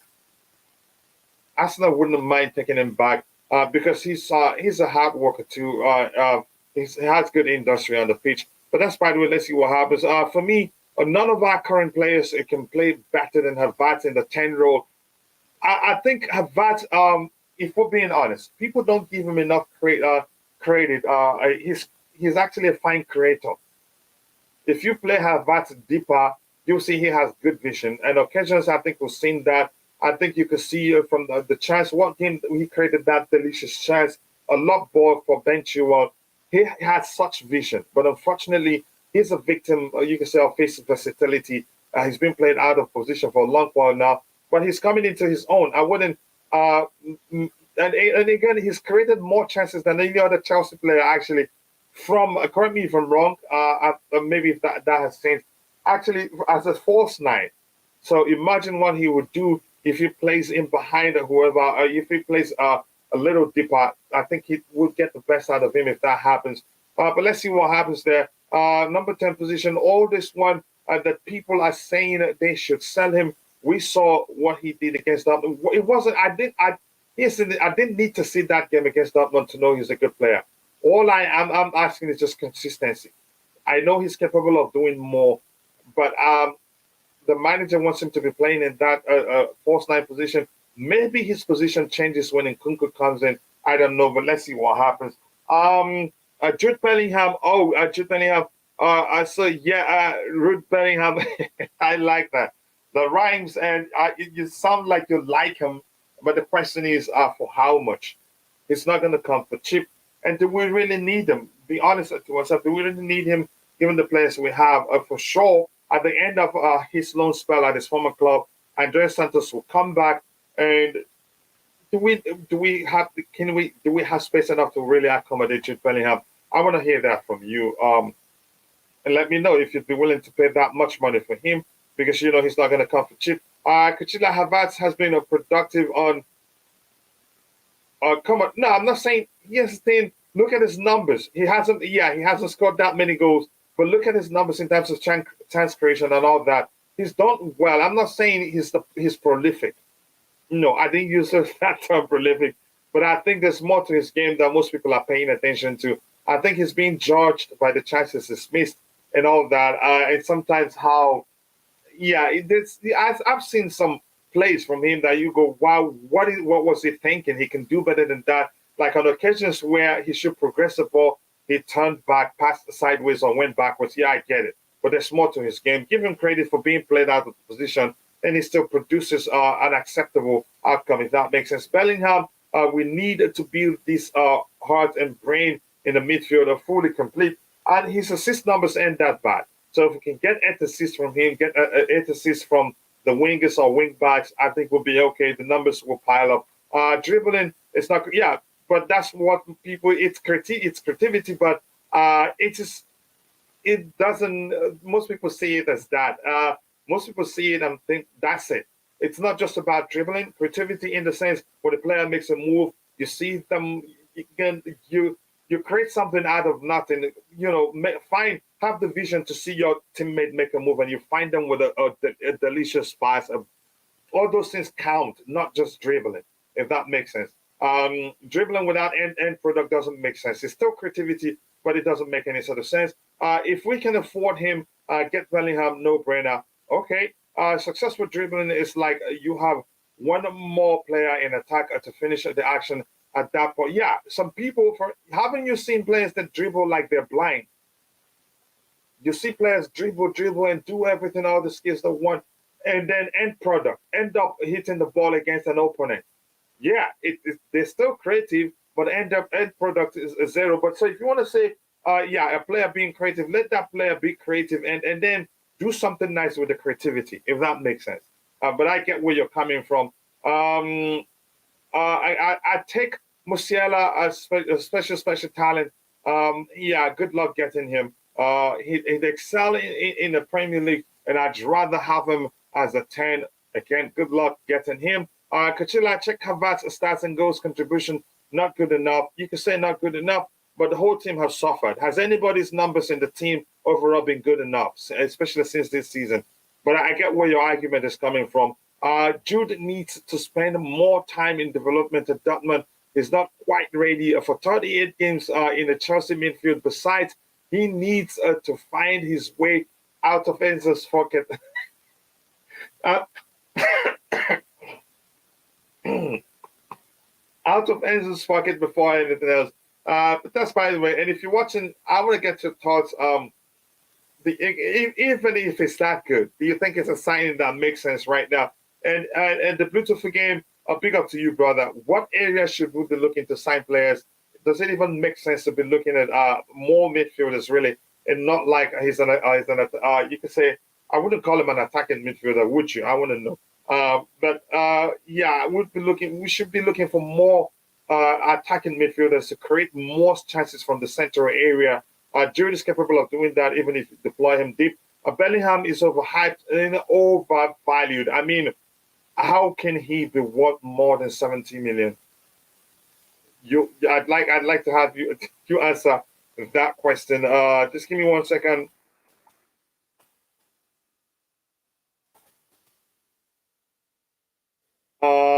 Let's see what we have here.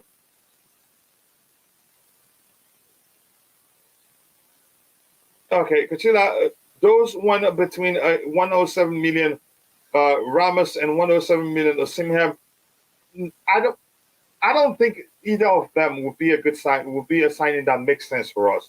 And by the way, let's talk about Osimhen. He's been heavily linked with the move to Chelsea Football Club. 2 weeks ago or so, there were actually rumors. But quickly, let me get this with regards to Jude Bellingham. Jude Bellingham, if we pay that huge amount of money for him, what is he going to do for us? And yeah, and who makes way? Because if we're talking about signing Bellingham and we're paying that much money for him, which means he's going to be a starter, then who makes way? It doesn't make any sense. What is he going to do for us aside from shoving the cameraman post-match? That was out of frustration. But I think it would be a signing that wouldn't make any sort of sense. So let's talk about Victor Osimhem. I have tried a million times saying I could be wrong, but in my opinion, I've tried to explain a million times the sign of Victor Osimhem, that Victor Osimhem isn't the number 9 we want. And I don't think we should be actually looking at number 9s right now. If anything, we should be looking at more creators. And how many times am I going to say this? If you're in the chat, if you understand what I've been trying to explain, we create chances. I get it, but if you go look at all the chances we create, majority of them come from the flanks and on the carpet, and it's very, very predictable. We rarely create clear-cut chances from central areas. So we should prioritize, because if we keep the team the way it is right now, go sign the best finisher in the world, they still struggle because we don't diversify our chance creation. It's almost always comes from the flanks and on the carpet, We don't create chances from the central area. We've had a situation even when somebody makes good runs, those with the ball in the central area will still pass the ball to the flanks or try to shoot. Even when they try, they don't. Enzo, credit to him for that delicious chance he created for Felix's first Chelsea goal. But if that makes sense, my point is we should diversify our chance creation. We should sign more. Look, we should be looking to sign midfielders so capable of creating clear-cut chances from central area consistently. We haven't done that since Fabregas left the club. And that's a problem. I don't know why people are not paying attention to that. That's a serious issue, really. I'd rather us sort that out before we even start thinking about signing a DM. In the midfield area, we're loaded, really. Because I'm quite sure, and I know, we all know, Andres Santos will join the midfield, and we have a the loan boys come back. Probably, I think they will give Caicedo a shot out at the end of the season. I think Ampadu gets his chance in the midfield area too. But that's me. That's how I see it. Maybe I'm seeing it differently. Maybe a lot of people think I'm talking nonsense whenever I talk about the importance of creating more clear-cut chances from the central area so that our chance creations can be diversified. Unfortunately, not. 3 more players and about 8 players out will make Chelsea formidable. The young Caicedo and Osimhen, for me, I get your argument, but what do you think, Chelsea all the way, about players to help us diversify our chance creation? When I talk about that, does it make sense to you? And help me know. I want to know from you if you understand. Bellingham's elegance is delicious. His football IQ, vision, strength, crosses. I mean everything. And he's only 19. And like you said, I agree. Signing him, I think he's worth the money for the price, like you said before, because he's going to be a player for us for a long while. But here's the thing: do we really have the luxury to be spending that much money in the midfield area still? Do you get my point now? Yeah, we have our hands tied a bit right now, given how much we spend within 2 more windows. The whole thing comes down to the club's priority. Do I think the midfield area will still be the club's priority in the summer? And if anything, will it be a player in the profile of Jude Bellingham? I really don't think so. I'd be surprised if it is, and I'd be surprised if we're willing to pay that much money for him. And also, I'd be surprised if he decides to come to Chelsea, given all the clubs that want him. But let's talk about Victor Osimhen now.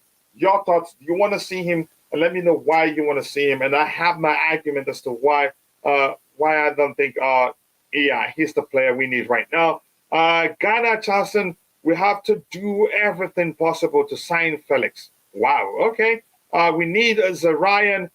The boy is good. Zarian is good. I've said he's a player, again, you could say he's a hybrid of Fabregas and Kevin De Bruyne. He has good vision and he can produce good. If you make that run, he will find you. He's still young, has potential. I think we should sign him and also still look for one more, if that makes sense. Jude Bellingham is one of the best central midfielders in the world right now at 19. I couldn't agree more, but the price is where the issue lies. Kachila, which players do you have in mind that will help our team? Here's the thing. If we're still looking for a defensive midfielder, I would never stop preaching for us to go for Ismail Benessa. He's not just stereotypical number 6 or DM if you want. His tackles are clean. He has good passing range and also can get you some goals. And his buyout clause right now, release clause is 50 million euros, which is nothing, even after he's extended his stay. But the question is, when is the buyout clause going to be active? That's another a question we have to pay attention to. Kachila, you haven't answered my question. I know you don't want either, but choose one. Choose one from what place? Where's that coming there? Can you mention who I have to choose one? I'll choose one and give you a reason why I'm choosing one. Big up, Kachila. Big up to you, to Santiago Munoz. I hope you're doing well. Thank you so much for finding the time to join the show. I appreciate you doing that. We need just 14 more. Yep, 14 more likes to get it to 100 likes, people. Let's get it there as soon as possible. I have enjoyed interacting with you, really. So thank you so much. I appreciate that. You're absolutely wrong, Kuchila. Osimhen is definitely needed at Chelsea. The good thing, I'm glad I'm not saying he's a bad player. I'm not saying that. If we have Jose Mourinho as our manager, I say get him. Maybe Benitez, maybe I say get him for us. Um, Osimhen, even though I know he has a better touch than Lukaku, probably a better all-round player than Lukaku, I think given the way we've played for a while now and given the players we have right now, it's struggle. I don't know how else to put it. It's really a struggle. But that's, by the way, maybe by the time I see more from Enzo, I'll say maybe he has that passing edge in him that he'd be capable of finding a single if he makes that run and it's left one-on-one and it's left to be marked with just a single defender that he can bully and score. But that's not how Graham Potter plays overall. But I get it. I get your argument. You have every right to say I'm wrong, and I have every right to say that he's not the man we need right now at Chelsea. If that makes sense. Jude, has the England level been made in England alone has a price tag then before the value of the player? Yeah, I get it. A lot of people, I hope you're doing well, brother. Thank you. Nice to see you. After we have Felix and Gungu, Enzo, Kante, you think we need more creative midfielders and not an out-and-out striker? Like you said, we're not listening. I guess it's only you. Emmanuel Konadu, here's the thing. How many assists have you? Nkunku hasn't played with us yet. Enzo can get you assist from deep. But I don't think you're paying attention to what I'm saying. I don't know how else to actually explain this. We need more. Now, I'm not saying more. I wouldn't say the term. Do we have any creator in that team that are using capable of producing double digits in terms of chance creation and assists? We don't have them now. We don't have them. That's my point. Like you said, we're not listening. I guess it's only you. That's hilarious, really. We need a striker. Do I think we need a striker? Yeah, but do I think out and out striker like a traditional striker? No. That's why I'm saying no.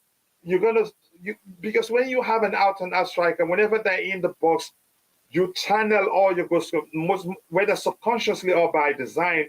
Even subconsciously, players seem to always try to find that traditional striker. It will take time before Osimhen adapt to the way we play, or it will take some adjustment to accommodate him, and that's not simple. That's exactly what we saw with Lukaku. Yeah, during his second stint at Chelsea. Yes, he started well, but how did everything end? It's as simple as that. I don't know how else to explain that for you to understand what I'm saying. Good morning to you too, brother Erolo, Kachila, and the rest of the panel. Jude Bellingham adds nothing extra in my opinion. Not our problem. We need a playmaker type of player. Thank you. We need a playmaker type of player. Do we have one now? I wouldn't say so. No. I still have to look at Felix. I need more time to look at Felix and see if he's going to be that one for us. He's played at a 10, but how many chances has he created as a 10 for us? Yeah, if that makes sense to you. Kachila, those players you are quoting, Caicedo and Purdue aren't good enough. Chelsea isn't raiding or Sunderland FC. I get your argument, but some of them will get a chance, not all of them.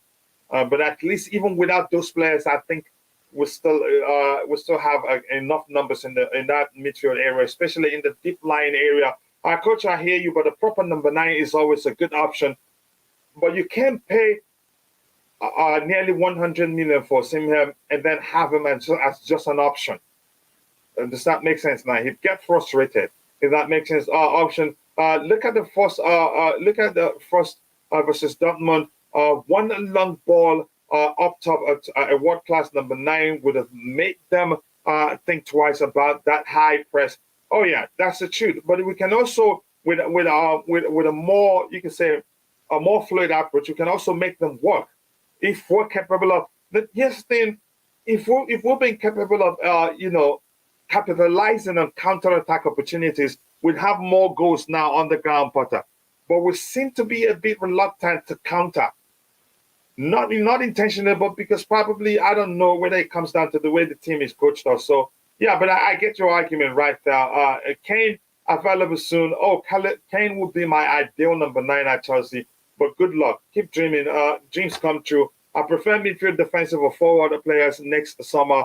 So I aim for Bellingham. Plus, his assist numbers ain't bad, but the price is something you need to think about. So, guys, we need 10 more likes to get it to 100 likes. Thank you so much. It's been fun, honestly, and thank goodness we don't have too many topics lined up here.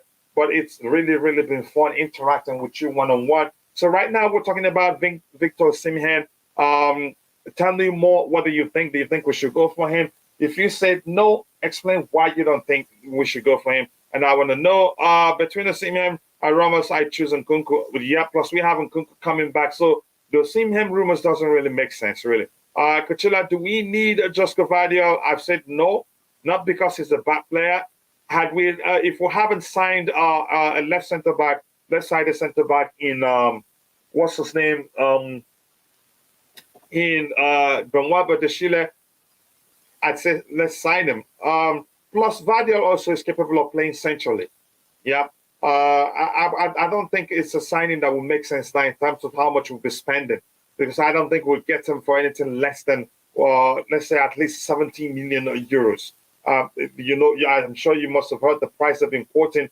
So, people, thank you so much for finding the time to join the show. 10 more likes to get it to 100 likes. And if you're watching, if you haven't, take a second, drop a like on the stream and subscribe to the channel if you haven't. And I'm going to say this again. This is not me comparing Gvardiol to Levi Colwill. So it wouldn't make any sort of sense given that Levi Colwill has shown that he can hold his own in the Premier League. He did quite well before that injury setback.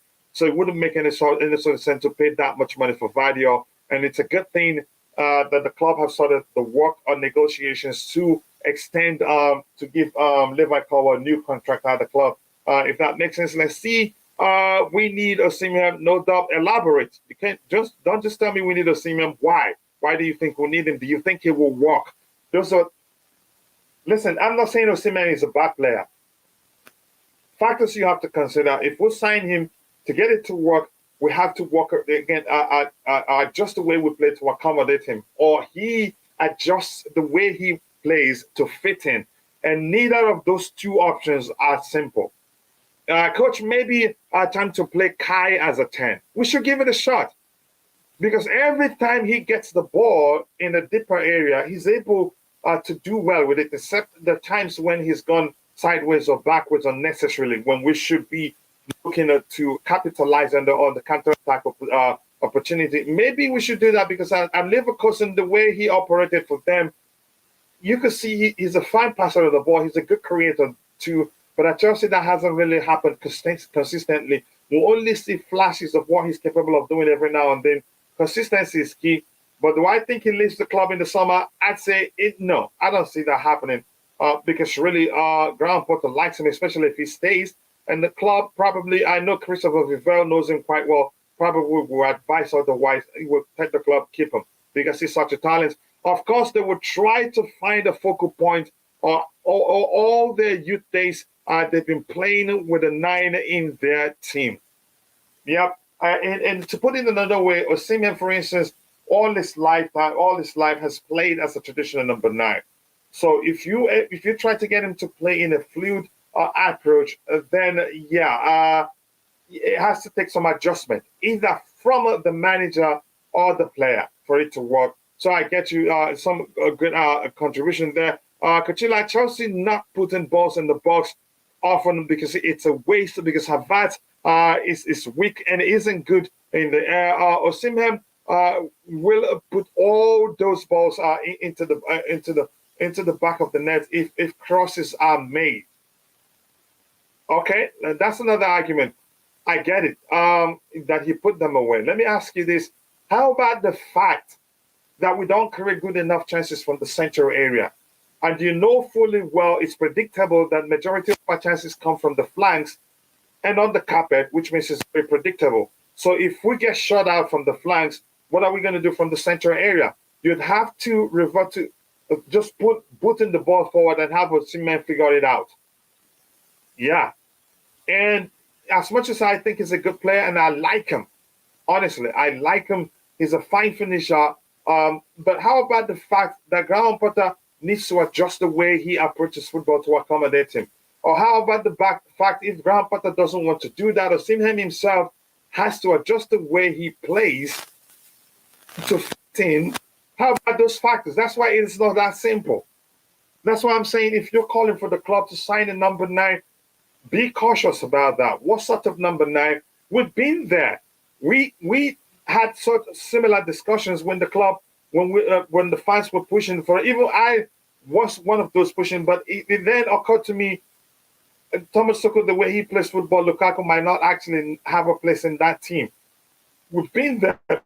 We've had similar discussion before, and I've said before, again, I keep repeating myself. I'm sounding like a broken record right now. As much as I can argue with that Osimhen has a better touch than Lukaku and a better all-round player than Lukaku, but he's played as a traditional number 9 all his life, so he will need to adapt for that to work. Midfield brings a victories, engine, again, brain, and all that. Yep. While he is a 31, I think Pascal Gross. I know Brighton would be a solid. Brighton, okay, will be a solid player in the midfield for us. He is covered with some offense. I don't think we should be actually signing players in that area, but I get your argument. We've got to split Bellingham a transfer fee on Moises. No, that will stop. By the time we'll have a chance to sign him, we won't be able to do that. If you were paying attention, my bro Eroro Ogbo says Kachila, even when we create chances from the flanks, we still don't finish exactly. And we had even those from chances in most cases. It just seemed as if the player we hit, we don't even get them to get into the box.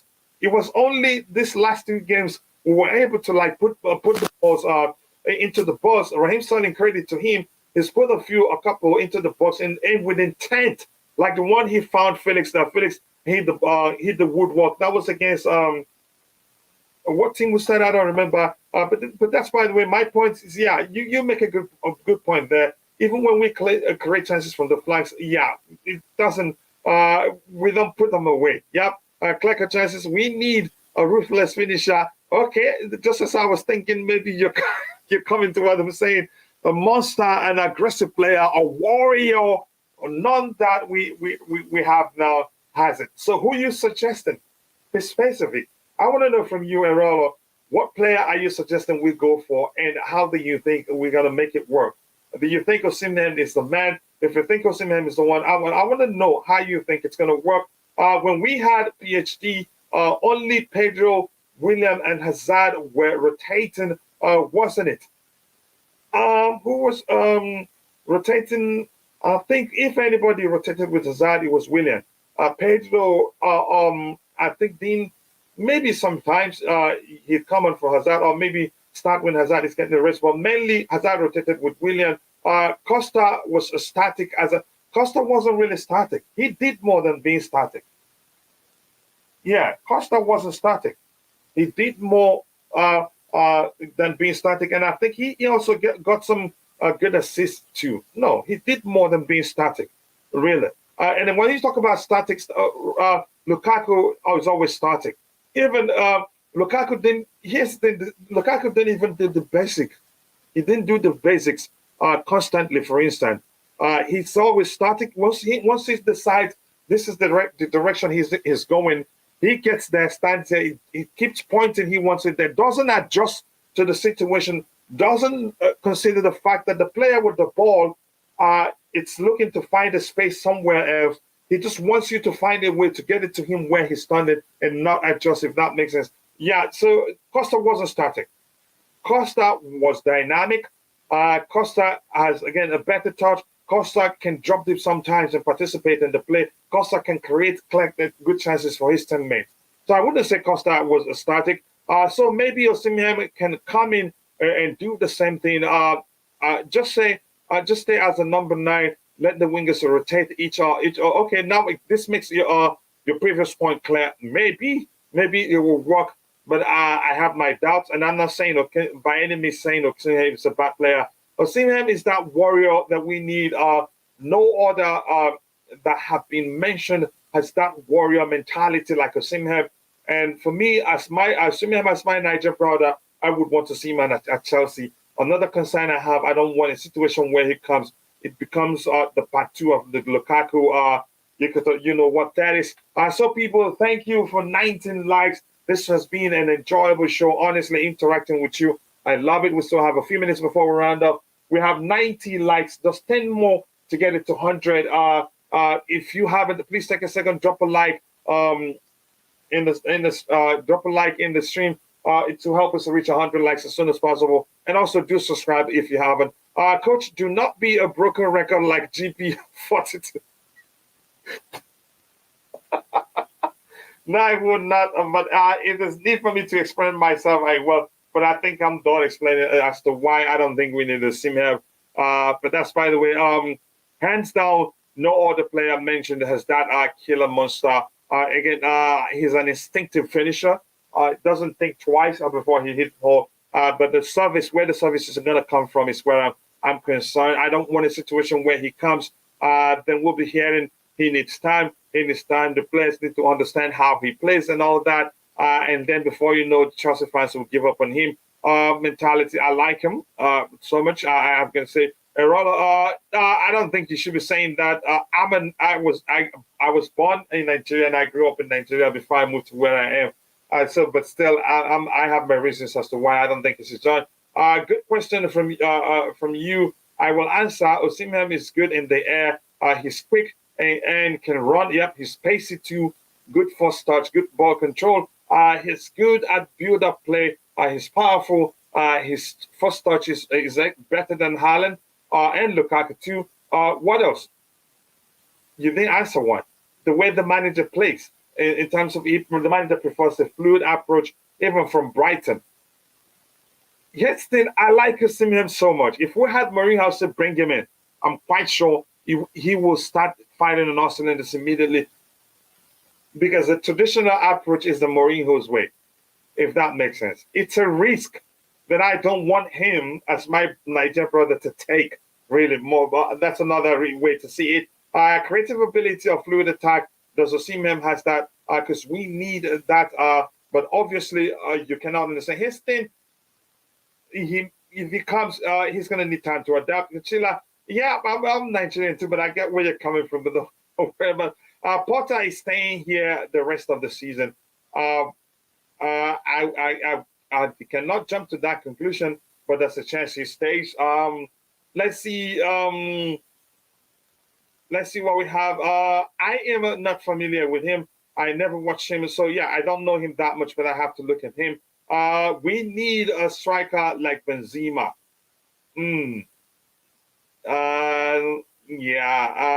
He's lost his pace. He's not, which means he won't be doing much on the pitch, much of pressing on the pitch. And Graham Potter likes his number 9 to press very well, so that creates a problem too, which is one of the issues we had with Lukaku. Kane, I'd rather, I'd say instead of us going for Benzema, I'd rather we go for Osimhen, because he still has the energy, he can still run to press. But I don't want either for the reasons I've explained. But it's not up to me. If the clubs want to see him, you see him here in the summer. But he's not going to come cheap now. Yeah, you know that. Hello, guys. It's been a minute. Hope everyone is good. Sheila, nice to see you. I hope you're doing well. 92 likes, 8 more to get it to 100. Let's get it to 100 as soon as possible. We have about a few minutes to round up. It's been an enjoyable show, because at least I have the time just with you to speak with you and you alone.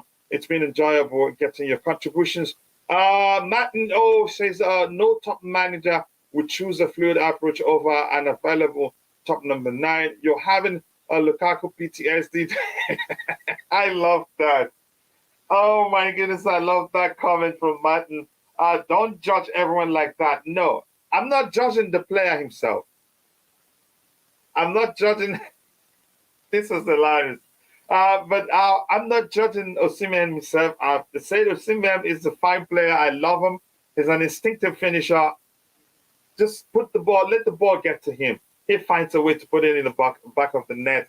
But there are all the questions I asked. How we play. How many chances are we able to create from the central area? Our chance creations are very predictable. Yeah, I don't know how else to argue this, and I'm going to stop arguing. But I like your comment. It's really very good to read. Uh, no, I'm not judging Osimhen because no, I'm judging the approach of the manager, the way we play, and all that. Not really, not the player himself. The only question I had, the player all his life has played as a traditional number nine, if that makes sense.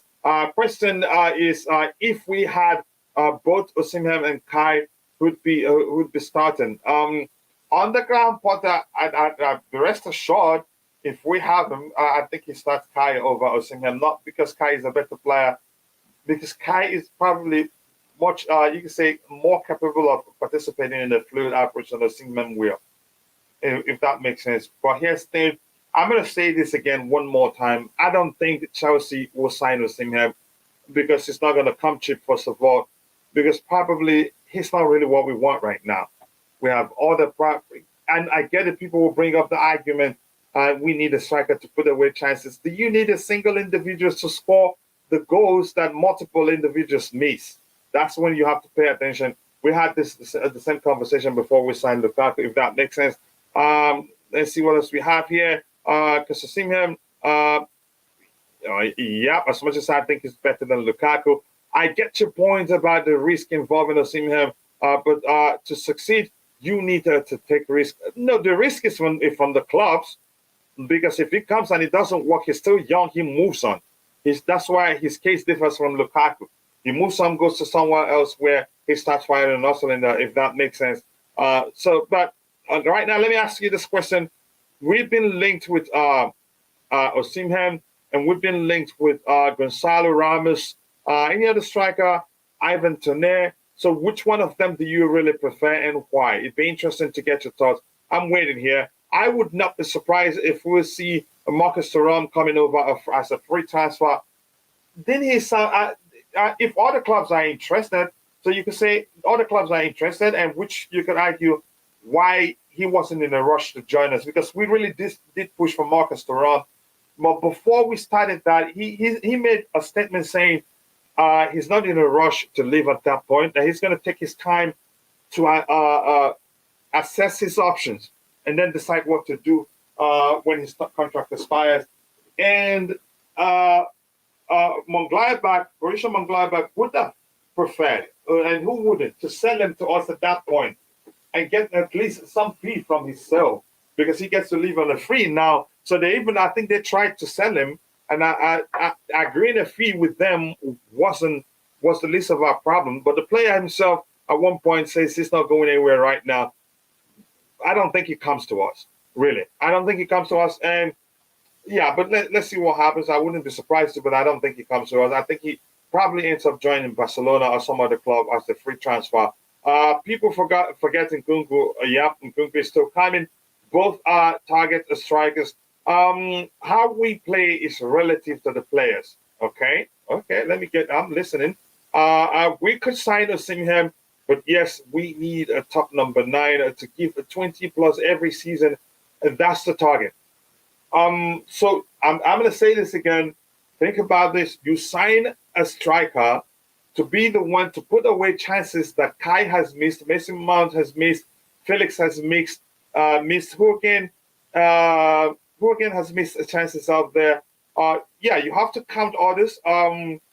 What's his name? Who's played? Gallagher has missed 4. Let's say at least those 4. Then you have a single player. It's just I don't know how to explain this, but I get your points. We need a striker, and I agree. But we need to pay attention to the sort of striker we're trying to get. Erling Haaland, he scored 1 million goals, but he has inadvertently created another issue for them. If you paid attention to how they struggled of late, if that makes sense. Lukaku and Osimhen, Modric and my sister are midfielders too. I'm not sure what to make of that one. I think with the signings we have made and the players we are linked with, maybe we will be playing a 4-3-3. So either Osimhen, Toney, or Kane will be good. Good luck getting Kane. Here's something else I want to say too. Is this here's something else I want to say. This is to what's that? we have to also be paying attention to the cost of these players in question. If you're with me, of the French striker from Frankfurt, who was that from Frankfurt? Frankfurt. Who? Oh, Kone. Okay, let's see. So let me get Bobby started because we don't have too much time. Let me get his thoughts as soon as possible. Bobby, I don't know if you've listened to everything we've talked about. All the players we've been linked with. We're linked with Daichi Kamada. It's more like he can play in the 10 role, but he's an attacking midfielder and he's got good vision, good passing range. We've talked about Osimhen. We've also talked about this guy here, Goncalo Ramos, whose release clause is 120 million, same as Enzo Fernandez. We talked about Jude Bellingham, his price tag and all of that. Tammy Abraham coming back for 80 million euros. Whichever one you want to talk about, so we can round up. Because I was about to round up before you turned back in, but I know you are at work. But your thoughts on those? Anyone you want to talk about, you go ahead. Yeah, no, nothing. I just mainly joined out of support, really. I've been on the go, and you're right. The only thing I will say, which is a divergence, is that yes, we will definitely have to bring in another midfielder. I've Mm-hmm. always said a destroyer. You say a creator, but I think we have that creator in Joao Felix. I think we should keep him and the prospect of what's his name, Nkunku. Nkunku is not necessarily a centre forward. I don't know why people are calling him that. We still need a And he forward. said himself that he sees himself as a 10. Yeah, so he's not that centre forward. He's more or less a Havertz type.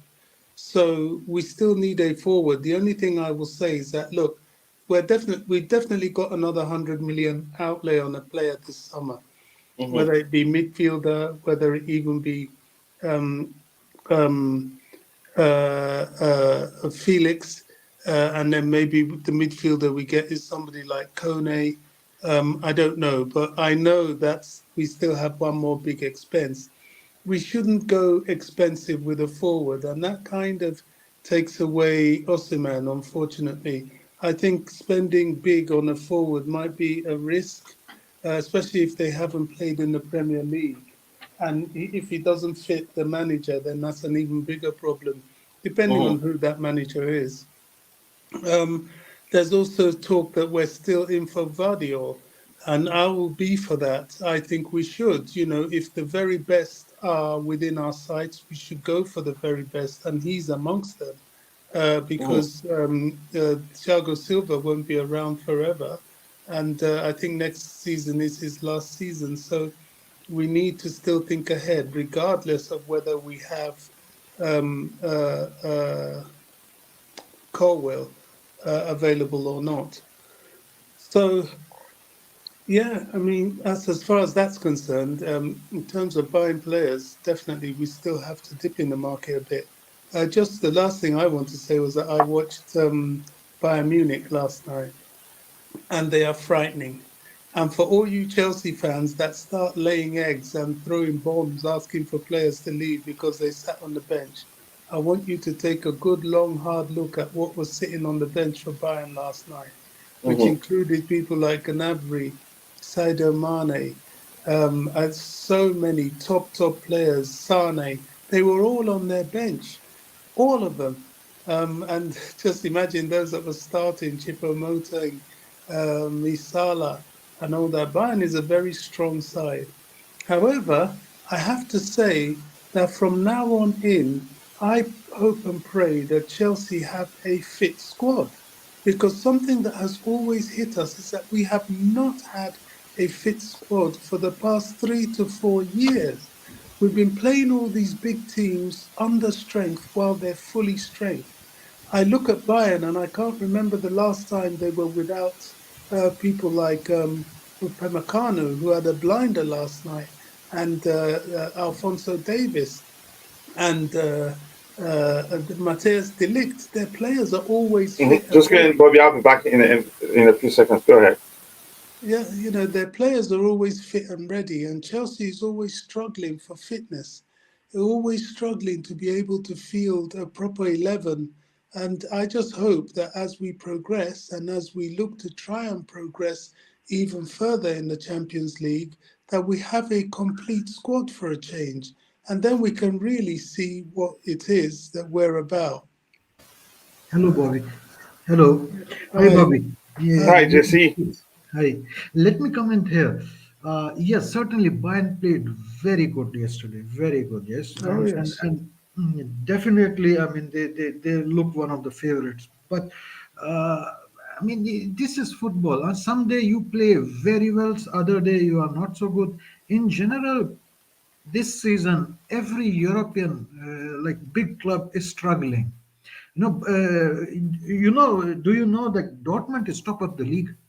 Bayern has been losing points in their league regularly, so they are erratic.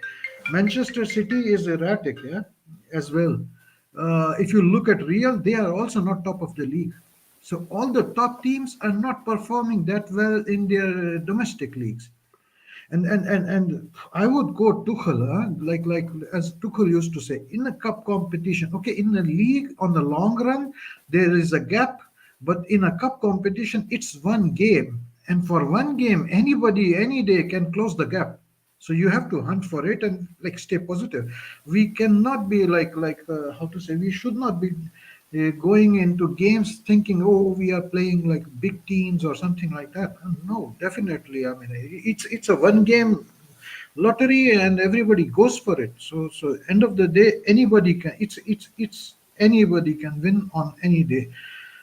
Of course, we should Yeah. not be thinking too much about like where do we go, how. We first have to look at the next game, which is like this Saturday. I understand we are playing Leicester, so I'm totally on board with that. But let's Yeah, see. I mean, we don't know who we're meeting in the next round, but I'm just using it as a yardstick. I Yeah, think the top teams like ourselves have suffered because of some injury and mainly because of the World Cup being in December. That's for sure. But what I was saying is that from now on in, I really want to appreciate Chelsea having a full squad like these people have, and then we can really see what we're about. Nobody really can say what we're about because we're never fit. We play Man City, Liverpool, all these teams with an incomplete squad. That's the point I'm making. The last time we played Man City, they made a joke of us. Why? Because we had to play our academy lads. We didn't have anybody that we could put on the field. yeah, So that's true. I'm just hoping that please, that we progress in the Champions League and that our progression now is with a fully fit squad. I think it's I think we deserve that. We haven't had that for years. Yeah, Even when we won the Champions League, we had many players still yeah. injured or just coming back from injury. That's just an observation. Yeah, totally But agree. Totally agree. I am but you're actually. right. I would like to add like, except I think in the draw, if we can if you avoid Bayern, if you avoid Ooh. Real Madrid, if you avoid uh, Let, Napoli, let, which is let's have very, an easy team for a change. We and never had Manchester that. City, these are four teams. I mean, you have to be a little bit concerned of. But all the rest, I think on a given day, Chelsea can take on the team. Yeah. But have you All right, let noticed me cut. Yeah, go we ahead, never Bobby. have an easy draw? Man City always get an easy draw. Chelsea, we always end up with a tough team. So let's Yeah, see I think what we are happens. getting real, huh? Because 2 seasons ago we knocked out Real and we won it. This season, last season, Real knocked Chelsea out and went on to win. So I think we Yeah. should wait for Rudiger to visit Chelsea. So, Well, let's see. I won't say we're getting anybody till the draw is made, yeah, to be honest. yeah, All right, let me catch up with the chat. I'm already running out of time. Everybody is busy today, but again, I appreciate you guys finding time to join. So look at it. Let me read. This is that's concerning. Really, I'm not even going to read that. After confirming Ramos has an adult video best of a Google site. Wow. Oh my goodness, that's concerning. I don't want such player at our club. Coachella, you seem to ignore the number of assists that Osimhen has this season. This season. He has 3 assists, 22-23. 21 matches, 19 goals. The goals always high every time. I have 3 assists. But that's the list of my concern. I'm not concerned about Osimhen's playing ability. My concern is that he's played as traditional number 9 all his life. He would take some adjustment to accommodate him at Chelsea. If he comes in and final and also in this, I'll take him because I love him as a player. My concern is because of him as a player, not to come get frustrated and then we see Lukaku 2.0, not because he's a bad player, but because he doesn't fit in the way the manager plays, because we're not creating good enough chances from the central area and just from the flanks. Yeah, you get my point. So yeah, look at it again. 10 goals in 21, just for 24 games. That's a good number there. 14 goals in 27 matches. That's a good number. 19 goals in just 20 this season is something special already. Yeah, I get it. But you get my point. No, I'm not ignoring that. I'm not nobody. You don't compare him with Lukaku in terms of playing ability. He's a better all-round player than Lukaku. It's just the situation, how Graham Potter likes to play, and the players we have. If it's gonna work, that's the thing. No, I'm not saying I will never. Again, I know he's not fake Lukaku. I know I've seen him with the Chelsea shirt when he was younger. But yeah, I would never compare him to Lukaku. That's a gross misjudgment. And Nkunku is best for fluid attack to play up front in modern football. Yeah, I agree. I've seen a lot of Tammy. He has not improved since he left, and I wouldn't pay 80 million to bring him back. I'd rather, if we're gonna serious about getting a traditional number 9, I'd rather we go for Osimhen than him. With these signings, what formation are we playing next? 177? You tell me. That's why I'm saying that we needed to buy Bellingham and Vardiol. I hope if we can. We need a CDM next to Enzo. Okay, we need just five more likes to get it to 100 people. And Nkunku, Mbappe, Felix. We need a CDM next to Enzo. I think we do. Kante will do that for us for a while. And Nkunku, Mbappe, Felix. Fact, once we're fully fit, we can see what Potter is about. Yeah, but I need to see the ingredients. I don't know how else to phrase it. Mr. Bolly, in the words of Mourinho, pay and don't speak. Bring Osimhen to Chelsea. I hope that happens. If we have more Mourinho, I would say in a heartbeat, get us Osimhen. He's going to be the best striker in the whole world under Jose Mourinho. Kachila, big up, mate. What a result against Dortmund. Yeah, it was, let's laugh at sports. Yeah, it was a good result. And nice to see you, brother. Imagine Osimhen leading the line with Nkunku, Havertz, Felix behind Mudryk. Do you think would accommodate all those players if he starts? I don't think so. But I think it will be good as long as they can create them a chance. Yep, but we need a CDM still. Kante is a unique. Yep, okay. I'm going to catch up with a few things. We had all these specialists who identified major talents before they needed to find some striker. Sorry, I have to bounce. No problem, bro. But I wouldn't miss opportunity for Bellingham. Let's see what the club does. So, well, the comparison of Haaland and him creating another issue for Man City is totally different from the Chelsea situation. City in recent times would never really utilize the traditional number 9. I get your arguments are solid, and I would like really to have you on the panel whenever time allows. But the argument is, when last did we play with the traditional 9 ourselves? Yeah, 2 years is quite a lot of time, if that makes sense. I'm feeling for my bro, Osimhen, really. I don't want him to come and find himself in a situation where, yeah, he struggles. And that's a key Osimhen there. Prefer pick change fully on Osimhen. If the manager can make him work, get him. But I don't want him to come and falter. And the Naples fans' favorite striker is the man we need to lead our line. He's fast, has an eye for goals, and he's an instinctive finisher.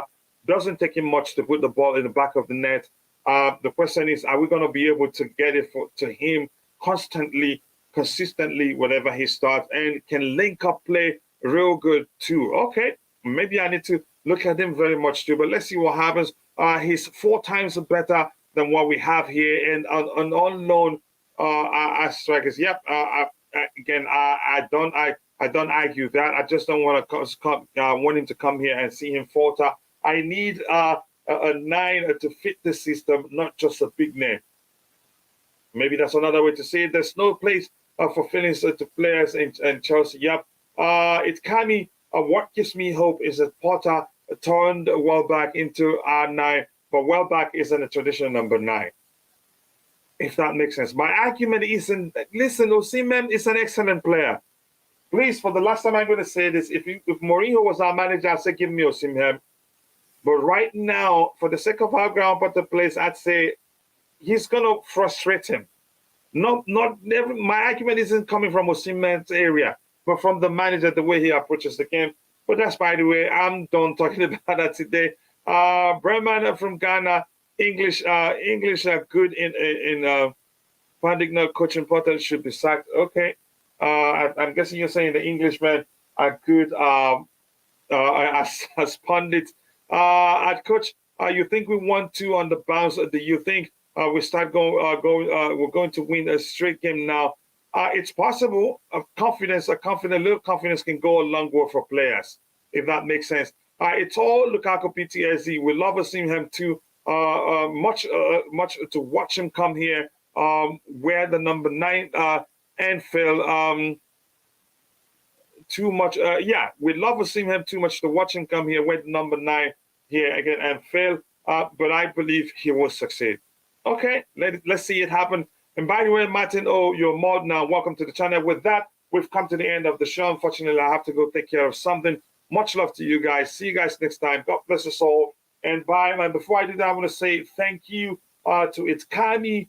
Just don't give him the number 9 shirt. Please don't. And Eugene Naughty. Much love to you. It's Kami. Much love to you. Martin O. Much love to you. Chelsea Dan. Much love. And Brahim Ibrahim. Much love to you, my brother. Who else? Eugene. I've said Keshan, the New York guy. Much love to you. Sheila, we have unfinished business. I want to hear from you to see what you think. Much love to you. Laura Arbo, my brother. God bless you. Much love to you. Bobby Smoky Signal, Bobby Fairview, and everyone else who was in the chat. Apologies if I forgot your name. And my bro, Briani343, much love to you all. With that, we've come to the end of the show. See you guys next time, and bye.